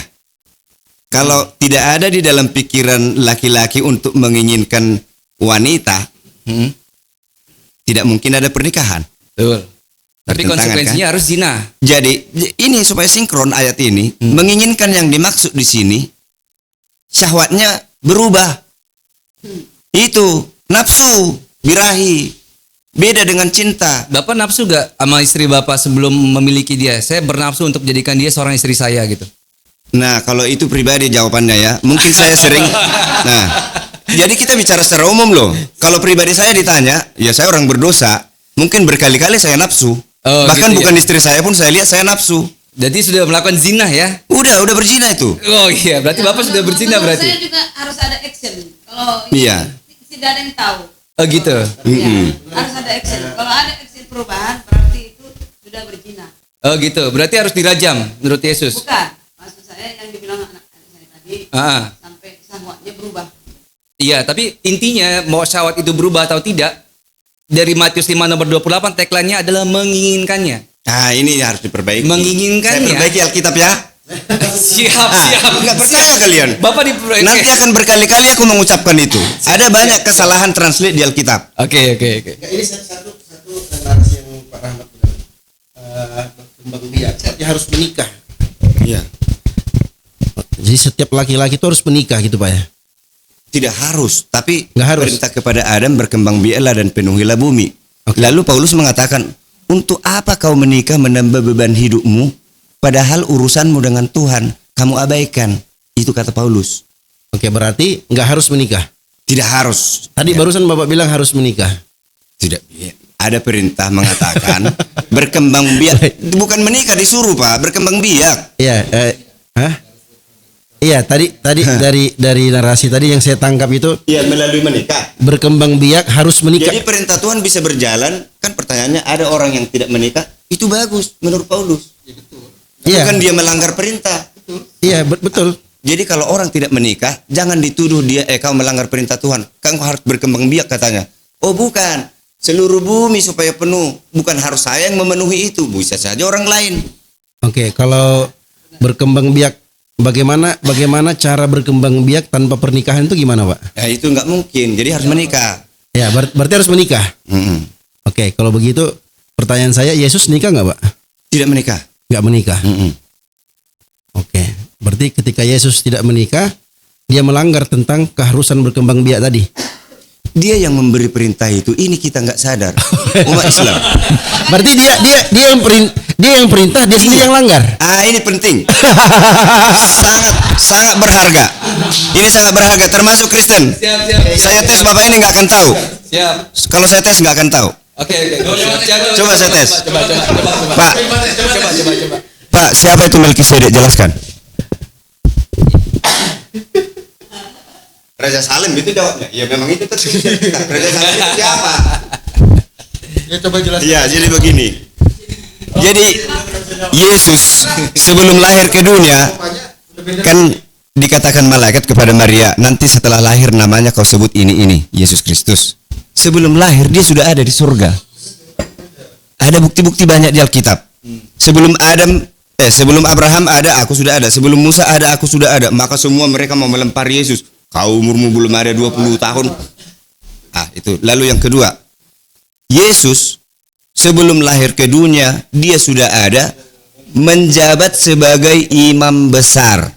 Jabatan itu disebut Melkisedek yang kepadanya Abraham memberikan persepuluhan. Jadi sudah ada imam, jangan dikira yang imam pertama itu Harun. Bukan, Harun itu sebagai gambaran bahwa di surga juga ada bait suci. Ada bait suci, bilik maha kudus dan bilik yang kudus. Ada di surga. Karena perintah kepada Musa, buatlah seperti yang kau lihat ini. Itu. Jadi imam yang sebenarnya adalah Yesus. Supaya manusia mengerti bagaimana masalah Ka'bah yang ada di surga, dibuatlah gambaran di bumi sampai dibuat korban. Jadi setiap membuat korban, ingat, ini nanti akan ada kegenapannya di tahun ke-4000. Makanya paham gak kita kalau mulai dari Adam jatuh ke dalam dosa sampai Yesus disalibkan itu ada 4000 tahun lamanya. Betul. Iya, 4000 tahun. Dilunasi lah itu. Jadi artinya bahwa masalah apa tadi? Dilunasi 4.000 tahun. 4.000 Melkisedek. Raja Salem. Iya, Melkisedek tadi. 4.000 tahun dilunasi. Di kitab Ibrani itu perjanjian baru loh. Jadi sebenarnya kalau istilah saya nggak suka saya menjelaskan Alkitab, saya bilang perjanjian baru, perjanjian lama, nggak tepat itu. Saya protes. Kitab para nabi, kitab para rasul, itu yang benar. Jangan ada perjanjian lama, perjanjian baru seolah Tuhan mengubah janjinya. Betul.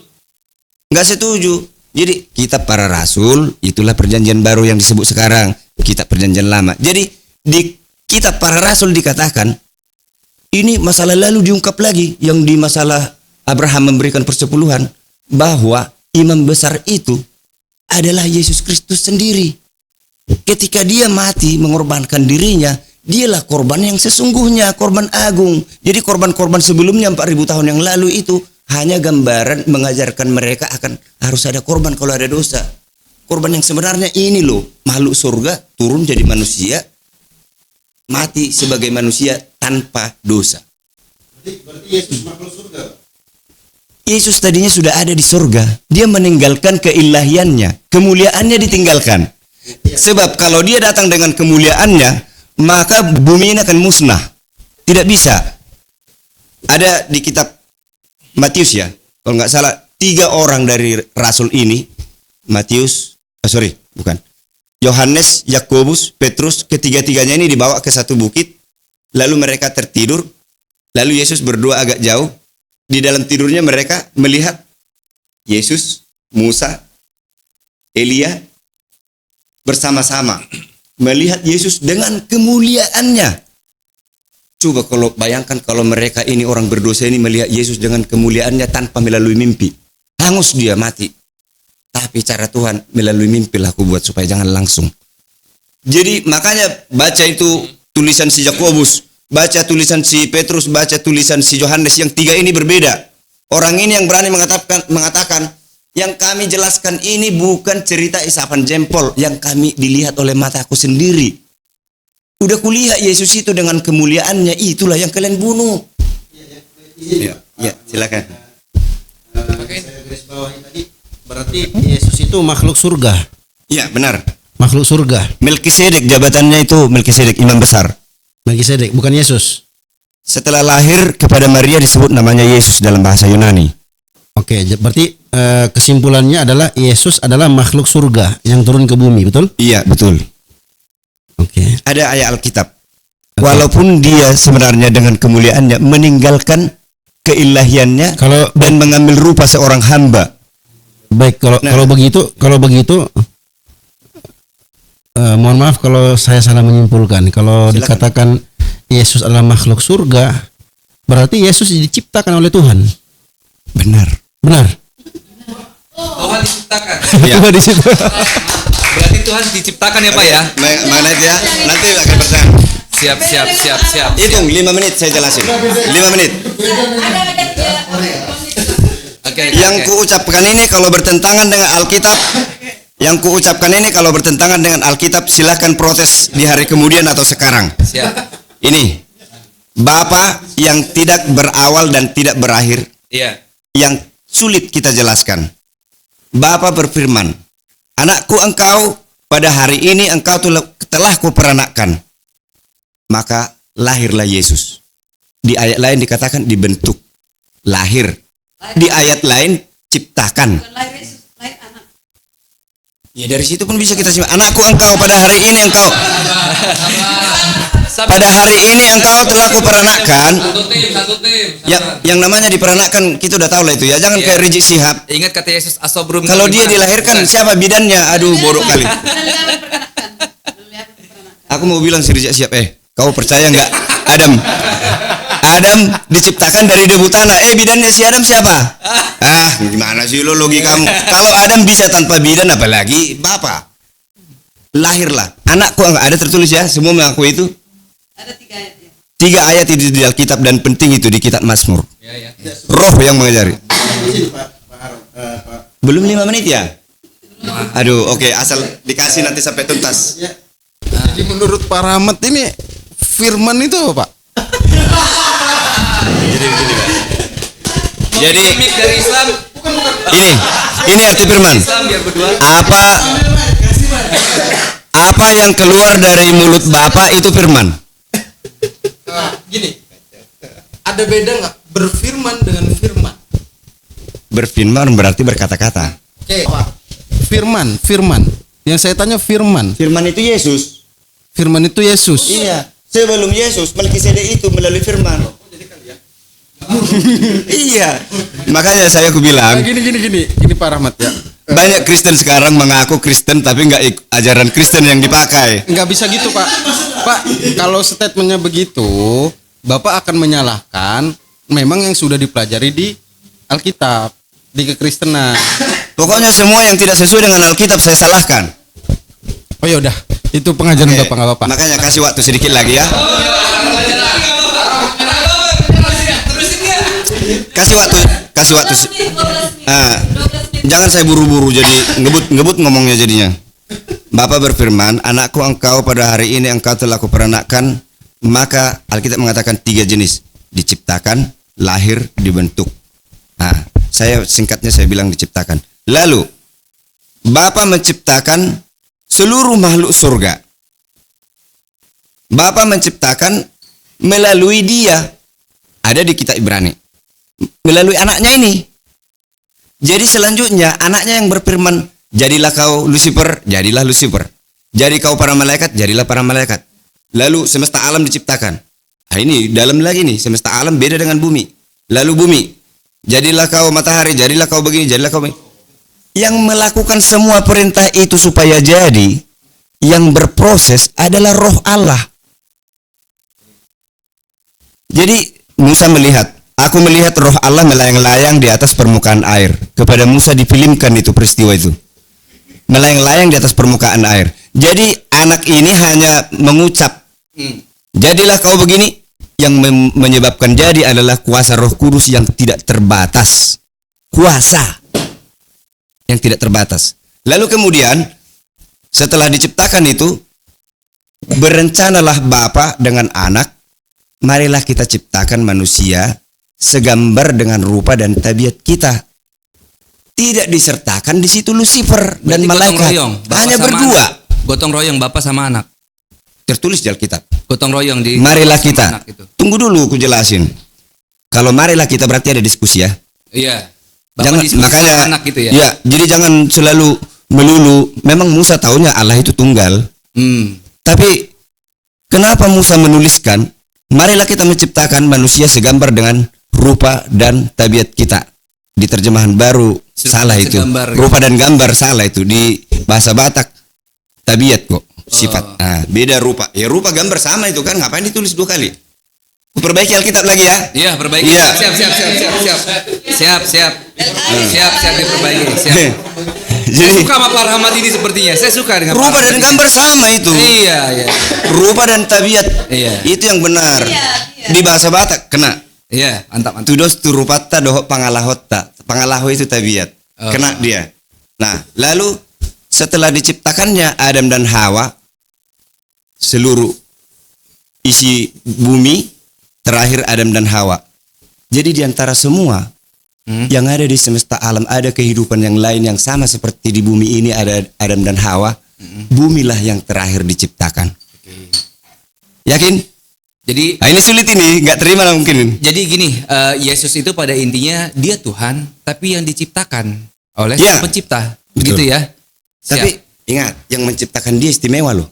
Iya, iya. mau dia istimewa, mau dia apapun tetap dia Dialah akan. yang disembah. Maaf, Iya. menurutku Iya. itulah yang disembah Muhammad. Allah. Jadi Bapak yang kami sebut Bapak itu yang disembah. Menurutku ya. Enggak. Pak Rahmat kan nyembah Yesus. Hah? Pak Rahmat nggak menyembah Yesus. Menyembah Yesus. Hah? Menyembah Yesus. Mantap. Enggak, tadi dulu menyembah apa enggak nih? Menyembah Yesus. Tadi enggak. Oh, gue TikTok loh. Jadi begini, Yesus Tuhan. saya menyembah Yesus. Yesus itu adalah Tuhan dan juru selamat. Nah, ini Tadi nggak menyembah Bu Karyana. Tadi nggak menyembah katanya Bu Karyana. Ini tadi nggak. jadi begini. Ini ya. Ada sekelompok agama meninggikan Yesus dengan menyembah di bawahnya. Maaf, tidak saya sebut agama itu. Oke. Maria disembah. Oh iya, Theotokos. Membuat permohonan kepada Maria karena terlalu tinggi dia. Oke. Menurutku keliru. Harusnya. Saya bisa buktikan di Alkitab bahwa itu keliru. Iya, harusnya. Seharusnya anaknya mengajari kita meminta bapaknya. kepada Bapa. Oke. Lalu di akhirnya siapa yang meminta kepada Bapa di dalam namaku?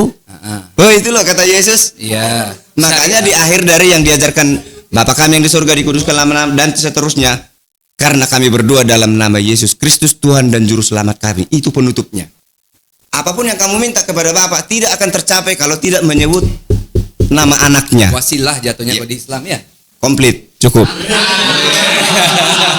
Jadi Yesus itu wasilah ya. Sebagai wasilah, sebagai jalan kepada Bapa ya. Kan ada satu-satu. Jadi Yesus itu, maaf sedikit lagi. Tidak ada perdamaian antara ini satu ya. Tunggu. Ini Pak Rahmat tunggu dulu sebentar. Apapun yang kamu minta atau pada hari itu kamu minta, yang mana yang benar? bukan pada hari itu, salah itu. Oh, Apapun yang salah kamu lagi. minta. Oke. Apapun yang kamu minta. Coba Yohanes 16:23 tolong. Coba cek Yohanes 16 nomor 23. Yohanes 16:23, 24, 25, 26. Itu mau saya tonjolkan di sini. Saya punya kuasa mengatakan ini salah, ini salah, ini salah. Dari mana saya punya kuasa? Karena udah berulang-ulang saya baca ada ayat yang bertentangan. Oh, harusnya diperbaiki sedikit. Pak, kalau ada ayat bertentangan, itu bukan diperbaiki ayatnya, Pak, tapi Translate-nya. bahasa untuk menerjemahkan ayat Yes, itu. translate-nya. Perbaiki. Translate-nya saya Ayatnya perbaiki. yang diperbaiki. Jadi kalau Bapak bilang saya perbaiki ayatnya, Alkitab. Itu tadi saya bilang. Saya perbaiki Alkitab ya. iya, yang benar. Ada orang menuhankan Alkitab tapi tidak isinya. Bukan isinya. Pak, kita nggak pernah menuhankan Alkitab, Pak. Siapa yang menuhankan Alkitab? Maksudku gini. Isinya itu harus dibaca roh yang ada di dalam. Jangan letterlek. Jadi kalau letterlek kita nanti bisa kita Benar. kalau salah Gini loh, translate-nya Pak. kita jadi kaku. Bahasa Bapak harusnya bukan memperbaiki ayat di dalam Alkitab, tapi bahasanya jangan berbaik. Dari tadi Nggak saya bilang, saya perbaiki Alkitab lagi ya. Itu tadi. Nanti kan bisa diulang di situ, diulang. nggak bisa ini live ini, Pak. Iya, nanti bisa diulang. Bapak bilang saya perbaiki Alkitabnya lagi ya. Bukan ayatnya. Jadi Saya perbaiki Alkitab. yang salah Jadi- yang ayat siapa? Tunggu. Kenapa saya bilang Alkitab? Karena di Alkitab ini ada orang menuhankan yang tertulis itu. Padahal saya rohnya di dalam itu yang mahal. Iya. Coba Pak Aram gimana saya belum Enggak ya. Dari zaman dulu kekristenan berpedoman dengan Alkitab, Pak. Dan gak ada orang Kristen yang berhak merevisi Alkitab. Karena ini sudah ada gitu. Sudah terjemahannya gitu. Kalau Bapak bilang saya perbaiki Alkitab, maksudnya ayat di dalamnya. Karena di dalamnya ini ayat Alkitab. Translate-nya bersalahan. Rohnya beda. Rohnya juga ada yang rohnya salah. Roh apa? Ada rohnya Kan salah. harus membaca keseluruhan. Contoh Pak, saya kasih. Contoh. Waktu begini cerita, dikatakan waktu orang kaya itu datang, perguru perbuatan baik apa lagi yang kulakukan supaya aku selamat? Kalau kamu mau selamat, lakukan ini. Sudah saya lakukan semua. Tercatat Oke. di mana itu, Pak? Markus 17. Markus 17. Cari dulu Markus 17. Begini. Matius 19 juga ada itu. Ya, jadi begini. Ada kata-kata tambahannya si Markus di situ. Penulisnya itu bukan Matius, Markus. Makanya saya bilang, ini kan si Markus ini tidak didikte. Markus tulis, bukan begitu. Jadi Tuhan memakai pola pikir setiap penulis, tidak didikte. Markus tulis begini, tulis enggak begitu. Markus 10. Markus 10 ya. Markus 10 17. Kebangkitan Yesus. Seorang muda yang kaya datang kepada Yesus. Apa yang harus kulakukan supaya aku memperoleh hidup kekal? Lalu Yesus menjawab, lakukanlah ini, jangan begini. Itu semua sudah kulakukan, katanya. Oke, kalau kau hendak sempurna, juallah semua hartamu, bagikan kepada orang miskin, ikutlah aku. Kata Yesus. Tambahan si Markus di situ. Dikatakan, lalu ia pergi sebab banyak hartanya. Menurutku, bukan karena banyak hartanya itu dia pergi. Kenapa Pak? Ya, Silakan, itu kan pola pikir si Markus ini tidak didikte Tuhan, berhak dia mengatakan itu. Oh, jadi Markus menyimpulkan gitu. Iya, kesimpulan dia itu. Istihadnya Markus. Nih, mendengar perkataan itu ia menjadi kecewa lalu pergi dan sedih sebab banyak hartanya. Itu menurutmu, aku bilang. Menurutku yang paling berat di situ ikut aku. Kalau menjual harta, bos-bos dengar nih. Siapapun banyak yang rela menjual hartanya semua membagikannya kepada orang miskin asalkan ada jaminan masuk surga. Banyak yang bersedia. Oke, sama kau semua nih, asalkan aku masuk surga. Pasti dia mau. Yang sulit apa? Ikut kau, rumahmu tidak ada, kau di buron. Kamu Berarti ini apa ya, Pak, dari Markus 10 nomor 22, mendengar perkataan itu ia menjadi kecewa lalu pergi dengan sedih sebab banyak hartanya. Itu berarti sama. keterangannya si Markus kan itu? Oh, hasil istihadnya Markus sendiri, hasil pemikiran dari Markus Coba sendiri. kalian dulu kutanya, mana di situ yang dilakukan Yesus dijelaskan si Markus, mana dari pikirannya sendiri? Kalau ayat 10 ayat ini 10:22 ini dari pikirannya sendiri tuh. Bukan menjelaskan. Berarti ini nggak didikte sama Roh Kudus yang ini ya? Yang dijelaskan si Markus peristiwa di situ memang benar dia pergi dan sedih. Iya. Tapi jangan dibilang sebab banyak hartanya. Salah. Bukan itu penyebab dia pergi. Oh. Penyebab Tapi- dia pergi. Tadi aku bilang kan, kalau Tuhan bilang jual semua hartamu bagikan kepada orang miskin, banyak yang mau asalkan masuk surga. Yang sulit, kalau aku ikut kau mau kemana? Aku tidur. Kau kan nggak jelas. Terlantarnya kau. Sedangkan batu saja untuk bantal Yesus tidak ada. Beruang punya sarang. Iya, anak So, manusia. Anak manusia hanya batu meletakkan kepala pun tidak ada. Itu yang dipikirkan si orang muda yang kaya ini yang paling berat. Oke, itu yang dipikirin sama. Jadi kesimpulan, aku kritik Ya, ini sebelum rohnya ya, Iya. Rohnya Markus dikritik ya. Iya. Oke, ini yang pengen gua tanyain di sini kepada Pak Rahmat. Ini Markus ini nyimpulin sebab banyak hartanya ini dari mana? Memang menjelaskan banyak harta. Memang banyak Ya, hartanya. pertanyaan kedua. Tapi jangan dihubungkan karena banyak hartanya itu makanya pergi. Aku mau tanya adik saya, apakah Markus di sini tidak tidak ada rohnya? Bu, Tidak- di tidak mic-nya, ada Bu. roh? Tidak ada roh kudusnya? Bu, mic-nya, Bu. Mic-nya pegang.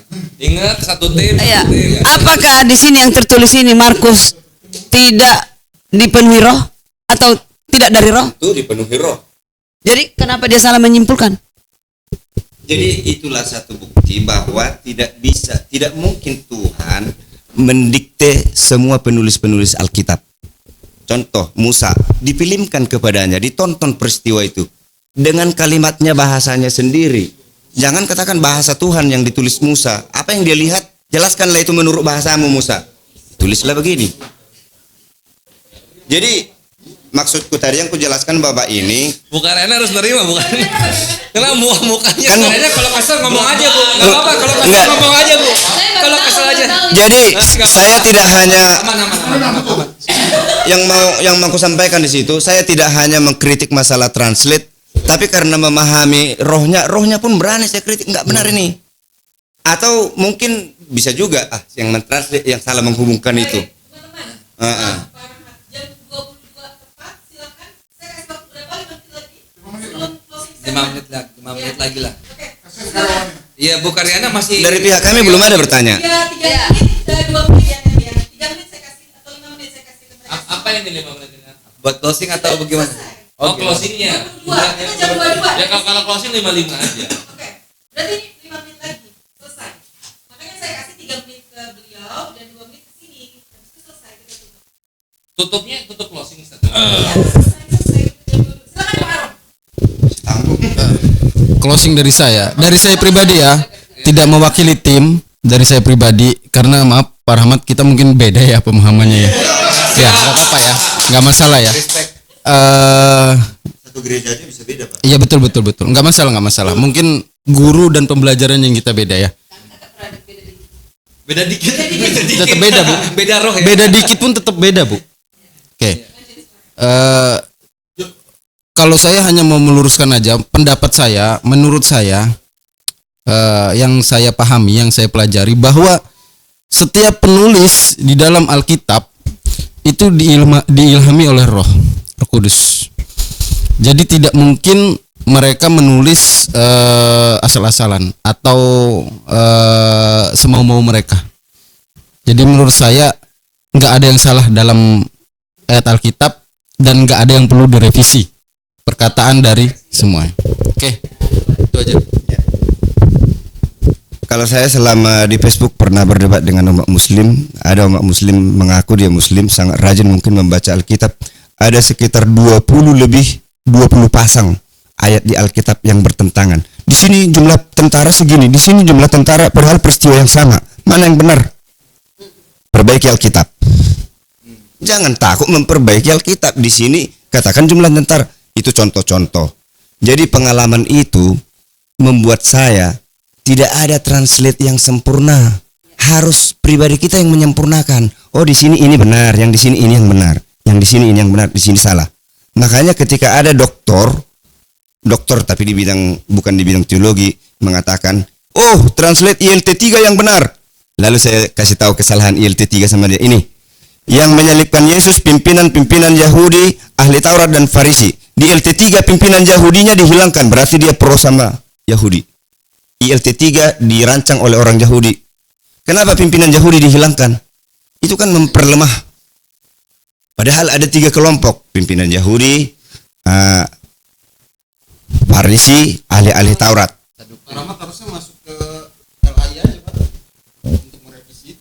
Jadi lai nggak tahu ditranslate dari mana asalnya. Lembaga Alkitab Indonesia, dengarkan saya. Siap. Ah. Fokus, Ya. guys. Ada kulihat translate di dalam bahasa Batak lebih tulen daripada lai. Ada.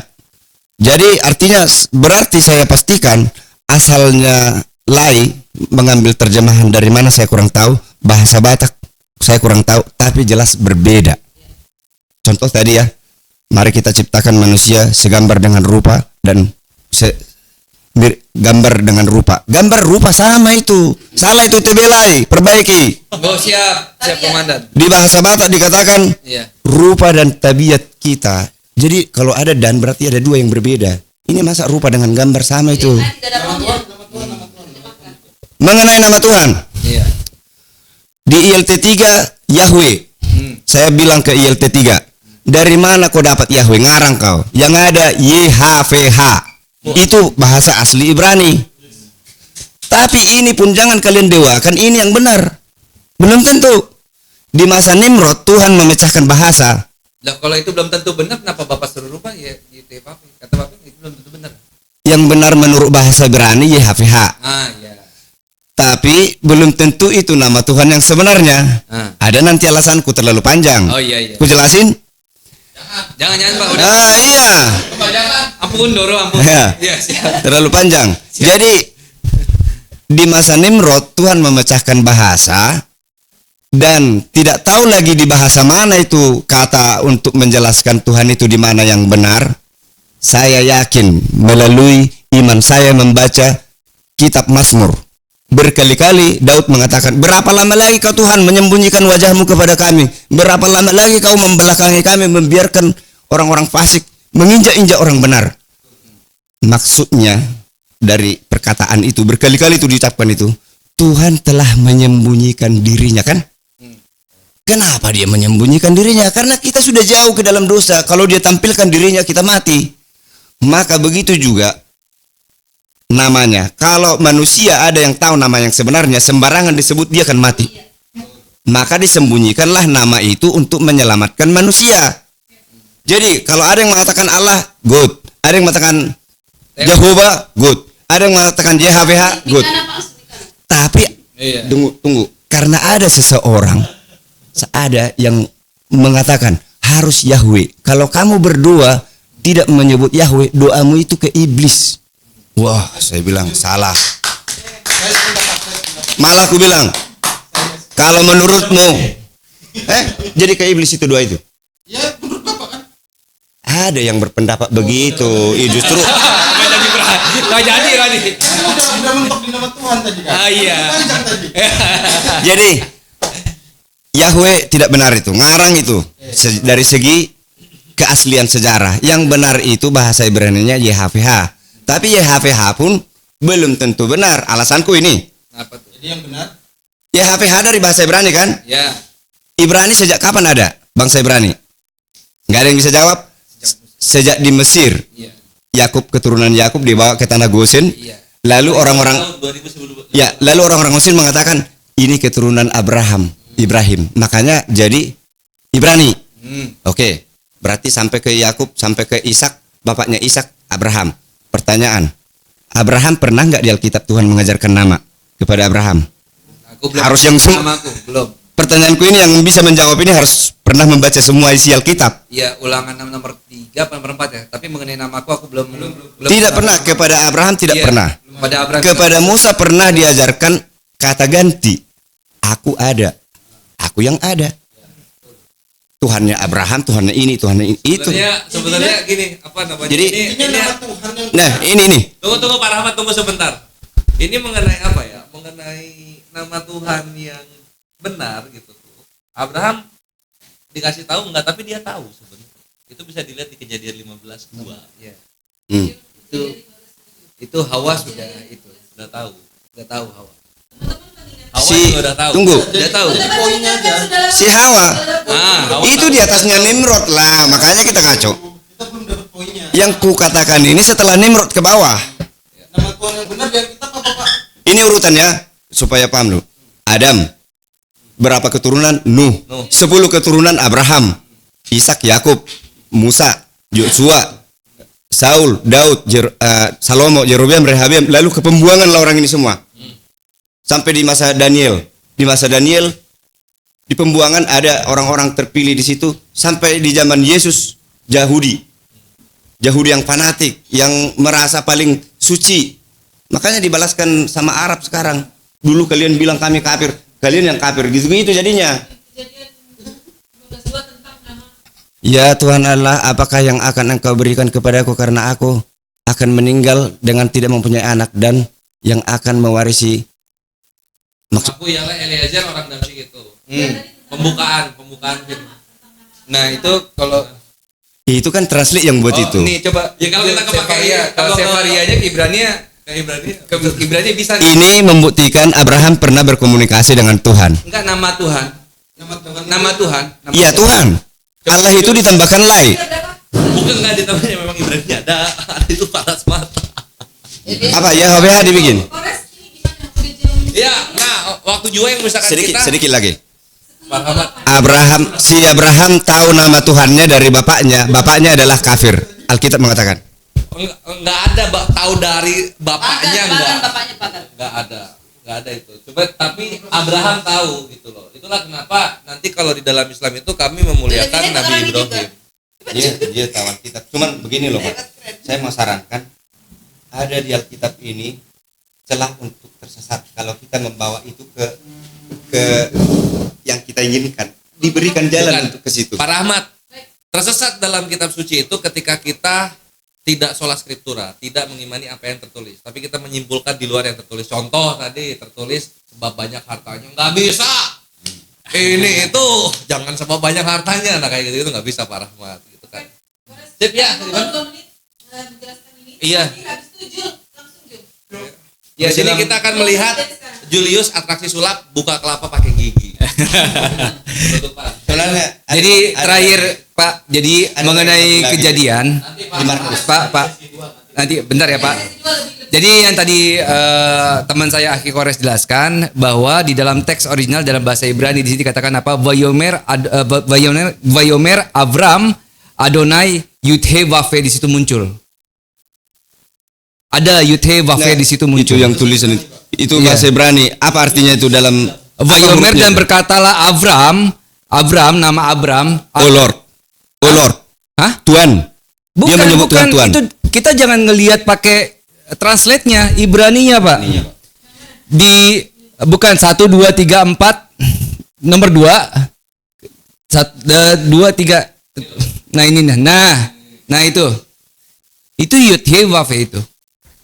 Enggak, coba Itu translate dulu biar saya bisa. Itu translate apa yang dibutuhkan, Pak? Jangan bahasa tulisan seperti itu saya. Ini kan Ibrani, Pak. Iya, tulisan Ibrani. Kalau itu diganti menjadi, kan jadi yang di bawah ini kan? Iya, Abraham- itu bahasa Inggris ya. Abraham katakan, Abraham, Lord Yud-Heh-Wah-Veh di situ kan dalam translate juga kan? Berarti Abraham sudah mengenal Yud-Heh-Wah-Veh. karena di Alkitab tidak ada dibuktikan bahwa Tuhan mengajarkan nama kepada Abraham, maka ini didapatkan Abraham dari Terah. Wah, maka ini didapatkan dari Terah. Itu Kafir. menyimpulkan Iya. menyimpulkan pribadi itu. Gak bisa. Terah bapaknya Abraham itu kafir. Alkitab menulis. Iya, tapi Bible tidak menulis Abraham dapat nama itu dari Tidak bapaknya. juga, tidak juga. Itu asumsi Betul. pribadi jatuhnya. nggak Betul. boleh. Iya. Jadi saya memakai. Ayo motor Iya. begini ke gua. Sini dong. Iya. Jadi benar-benar. Closing. Tidak ada tertulis bahwa Terah mengajarkan nama itu kepada Abraham. Tidak ada. Jadi saya menduga-duga itu. Terima kasih atas Tapi masuk akal ya. Terima kasih, baik. Saya sebagai moderator mohon maaf dan terima kasih kepada teman-teman yang sudah menjalankan diskusi ini dengan baik. Terima kasih kepada teman-teman Kristen yang telah meluangkan waktu dan menyiapkan waktu untuk berdiskusi sama kita. Terima kasih kepada moderator yang luar biasa atas panduannya selama jalannya diskusi. Terima kasih kepada Akhi Kores sebelah kiri saya dan kepada Ustadz Tio. Terima kasih banyak. Di sini juga ada Akang, ada Daman sebagai kameramen, ada Julius juga yang membantu, masya Allah. Dan ucapan terima kasih juga kepada Bang Zuma sebagai panglima kita. Dan Ustadz Ali sebagai ketua umum dan semua anggota pusat dan anggota API dimanapun kalian berada. Dan juga tidak lupa netizen, terima kasih banyak atas support kalian terhadap kami. Insya Allah apa yang kami lakukan dan teman-teman lakukan itu untuk memperkuat akidah agama Islam kita. Amin. Allahumma amin. Mungkin itu sekian dari saya. Ada yang mau ditambahkan, Ustadz? Terakhir dari saya, terima kasih banyak. Nah, dari diskusi kita di malam hari ini ada hal yang baru dan menurut saya pribadi itu satu bukti kebenaran firman Allah dalam Al-Quran. Afala yatadabbaruna al-Quran walau kana min indi ghairillahi lawajadu fihi ikhtilafan katsira. Tidakkah mereka mentadaburi Al-Quran? Kalau seandainya Al-Quran itu bukan datang dari Allah, maka sungguh pasti mereka akan melihat kontradiksi yang sangat banyak. Dan pada malam hari ini terbukti dari Pak Rahmat sendiri, dari teman-teman Kristen membuktikan banyak hal-hal yang kita dapatkan kontradiksi yang menurut Pak Rahmat harus dirubah dan seterusnya, bahwa kami dari umat Islam khusus saya pribadi menyimpulkan bahwa ya begitulah kalau kitab yang dianggap suci itu bukan datang dari Tuhan, dari tulisan manusia yang tentu pasti akan banyak kontradiksi karena pikiran dan isi kepala manusia itu berbeda-beda. Demikian yang dapat kami sampaikan, mudah-mudahan bermanfaat. Kami menghormati dan menghargai perbedaan yang terjadi terkhusus di kalangan teman-teman Kristen sendiri. Mudah-mudahan bermanfaat dan saya tutup dengan firman Allah Subhanahu wa taala dalam surah Al-An'am 153, wa anna hadza sirati mustaqiman fattabi'uhu wa la tattabi'us subula fatafarraqu bikum an sabilihi dzalikum wassaqum bihi la'allakum tattaqun. Inilah jalanku yang lurus, maka ikutilah jalan yang lurus itu, yaitu jalan untuk menyembah hanya kepada Tuhan pencipta alam semesta, dan jangan kalian mengikuti jalan-jalan yang lainnya yang akan mencerai-beraikan kamu dari jalan Allah. Itulah yang Allah wasiatkan, yang Allah wajibkan kepada kalian agar kamu menjadi hamba yang bertakwa. Demikian, wallahu a'lam, sallallahu alaihi Muhammadin wa ala alihi wa sahbihi ajma'in. Subhana rabbika rabbil izzati amma yasifuna wa salamun alal mursalin walhamdulillahi rabbil alamin. Wassalamualaikum warahmatullahi wabarakatuh. Waalaikumsalam warahmatullahi Oke, salam semua. Makasih sebelumnya, diskusi berjalan dengan baik ya. Saya respect sama API, semuanya kondusif dan kita nggak ada namanya menyinggung apapun itu dan kita nggak ada menyerang pribadi apapun itu. Terima kasih. Kita sebagai umat Kristen di sini yang hanya 3 orang di sini dijaga dengan baik oleh API. Diskusi bebas, ya diskusi bebas dan nggak ada namanya pembatasan tentang diskusi. Jadi menurut saya untuk dialog-dialog itu alangkah baiknya melalui offline karena lebih enak dan lebih afdol lah ya, lebih dapat lah ya, lebih terbuka. Tapi gini, ini kan memang diskusi ini menurut Pak Rahmat dan Bu Karyana belum selesai. Karena ya ini saya nerusin ini. Masih kentang ya Pak ya? Karena gini, saya mengakui karena memang mungkin dari umat Islam pun tahu bahwa ada banyak perbedaan di kekristenan. Jadi tolong dimaklumi, karena kalau saya beda paham dengan Pak Rahmat atau Bu Karyana, yaitu memang gerejanya pun beda. Mungkin pembelajarannya pun beda. Jadi kalau mau lanjut, Pak Rahmat bersedia sama Bu Karyana pindah di tempat lain. Tapi kalau saya nggak bisa. Oh iya, Ya, siap, enggak, siap. karena udah beda. Saya nggak bisa. Aman Pak. Pembantahannya pun beda. Karena saya pun pribadi nggak mau dibentrokan dengan seiman. Iya. Oke, Oke. Mau lebih lanjut maksudnya. Iya. Mau lebih Terima lanjut. kasih banyak. Silakan. Terima kasih Bu Karyana mungkin. Silakan. Sebagai apa ya, ucapan terima kasih dari saya. Terima kasih buat API yang luar biasa. Kita malam ini semoga semua dapat berkah. Terima kasih juga hidangannya. Kenapa nggak dari dulu begini ya? Iya. Ibu Karyana Ya, baru kenal. jujur ini berimbang ya. Artinya mengerti apa dua arah. Saya apresiasi semuanya. Terima kasih API. Iya Bu. Ya, siap. Ya, akan. Makasih Akang. Ya. Ada banyak negara di dunia yang tidak memberlakukan undang-undang penistaan agama. Ada banyak negara di dunia, tapi Indonesia memberlakukan. Nah, boleh diberlakukan, ini saranku. Boleh diberlakukan tapi dirinci. Dirinci, jangan karet. Bisa ditarik ke sana, bisa akhirnya orang yang nggak bersalah pun berpendapat pun bisa jadi masuk. Nah, itu saran. Lalu yang berikutnya mengenai Alkitab. Saya belum berani sebenarnya 80% Al-Quran ini pernah aku baca, tapi saya belum berani memberikan komentar karena terkait undang-undang tadi. Undang-undang. Nah, mengenai Alkitab, saran saya kepada umat Kristen begini. Kalau ada satu ayat multitafsir, mungkin sampai 3 atau 4 ditarik sana boleh, ini pun boleh, ini pun boleh, ini pun boleh. Cari lagi ayat lain yang memastikan ini, yang berhubungan dengan ini. Oh, jadi ayat lain membuktikan maksudnya ini adalah ke sini. Dan mungkin ada lagi ayat lain yang memastikan, berarti ini agak melenceng dikit. Maksudnya ini begini. Ini maksudnya begini, ini maksudnya begini. Sehingga sinkron. Kalau ada yang frontal, bertentangan. Contoh, aku datang membawa pedang, kata Yesus. Aku datang membawa damai. Mana mungkin damai bawa pedang? Perang dengan damai, bertentangan.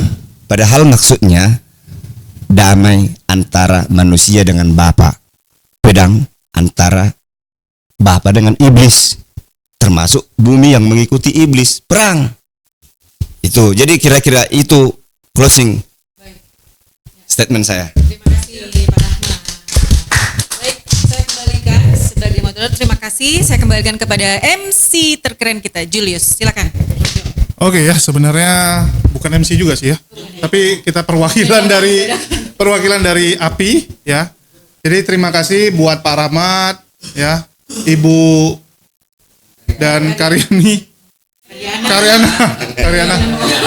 Karyawati ya, Pendeta Arom dan juga teman-teman dari API, yaitu ada Ustadio, Akimoto, ada Polres ya, serta di yang backstage ada Daman, kameramen kita yang keren, serta ada Akang ya, seksi sibuk kita, serta Indah, dan tentu saja ada host kita, ada moderator kita, yaitu Sarah Intan. Oke. Jadi ya, sebagai penutup kita mengucapkan banyak terima kasih di mana para narasumber sudah bersedia untuk menjadi tamu untuk di diskusi offline pertama dari API tentunya. Ya, dan kita berharap ini bukan terakhir tentunya. Ya, mungkin terakhir di 2025. Ya, 2025 terakhir, tetapi tentu saja di 2006 kita berharap akan banyak diskusi-diskusi offline yang akan kita lakukan. Dan terima kasih buat teman-teman yang sudah mau jadi portfolio nih. Ya, ini jadi portfolio pertama kita agar kedepannya kita bisa mengundang lebih banyak lagi narasumber-narasumber dari Kristen untuk bisa berdiskusi dengan teman-teman dari APII. Amin. Dan kita berharap nih ya buat para penonton yang mungkin ada pendeta ataupun saudara pendeta ataupun dari gereja ya yang ingin diskusi, silakan hubungi kami. Ada nomor hotline kita ya. Tertulis di bawah nomor hotline. Silakan dicek. Jangan hanya kritik dan saran. Iya. Jadi bagi teman-teman Kristen yang mau diskusi, yuk silakan ya. Kita terbuka, Yayasan API terbuka untuk diskusi dan bukan hanya di Jakarta tentunya. Misalnya teman-teman mau diskusinya tuh di Medan. Ya kita juga punya teman-teman perwakilan API yang ada di Medan, di Makassar, ya di Bali sekalipun. Kita siap untuk diskusi. Yang penting kita diskusi secara akademis dan juga berdata. Ya yang paling penting itu menggunakan data, bukan hanya ngotot-ngototan. Kita nggak mau debat kusir, kita nggak mau debat hanya modal bacot kalau kita bilang ya, atau modal congor.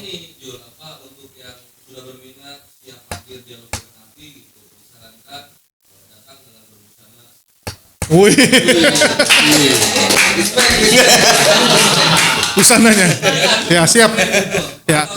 Yang pasti di API ya teman-teman, kita itu bagi teman-teman yang bersedia untuk diskusi, tentu saja kita menyambut, ya datang akan disambut dengan hangat, kita akan jamu, ya karena memang di Islam wajib hukumnya kita menjamu atau memuliakan tamu, dan tentunya keselamatan juga dijamin. Jadi jangan ragu teman-teman, karena di luar sana banyak sekali fitnah-fitnah yang keluar. Fitnah-fitnah yang dilontarkan oleh kaum-kaum yang tidak bertanggung jawab, yang mengatakan jangan debat dengan pihak muslim, karena nanti bahaya keselamatan. Padahal faktanya, sampai detik ini, dari diskusi yang selama ini terjadi di Indonesia, belum ada satupun kejadian-kejadian seperti yang dituduhkan oleh teman-teman kita di luar sana. Jadi itu aja dari kami, dan sekali lagi ya, makasih buat teman-teman ya yang sudah berpartisipasi pada diskusi kali ini. Makasih buat semuanya. Ya kita tutup, Tes. Kita tutup aja ya Bang Dio ya. Dengan doa kafaratul majlis. Subhanaka Allahumma wa bihamdika. Asyhadu an la ilaha illa anta. Astaghfiruka wa atubu ilaik.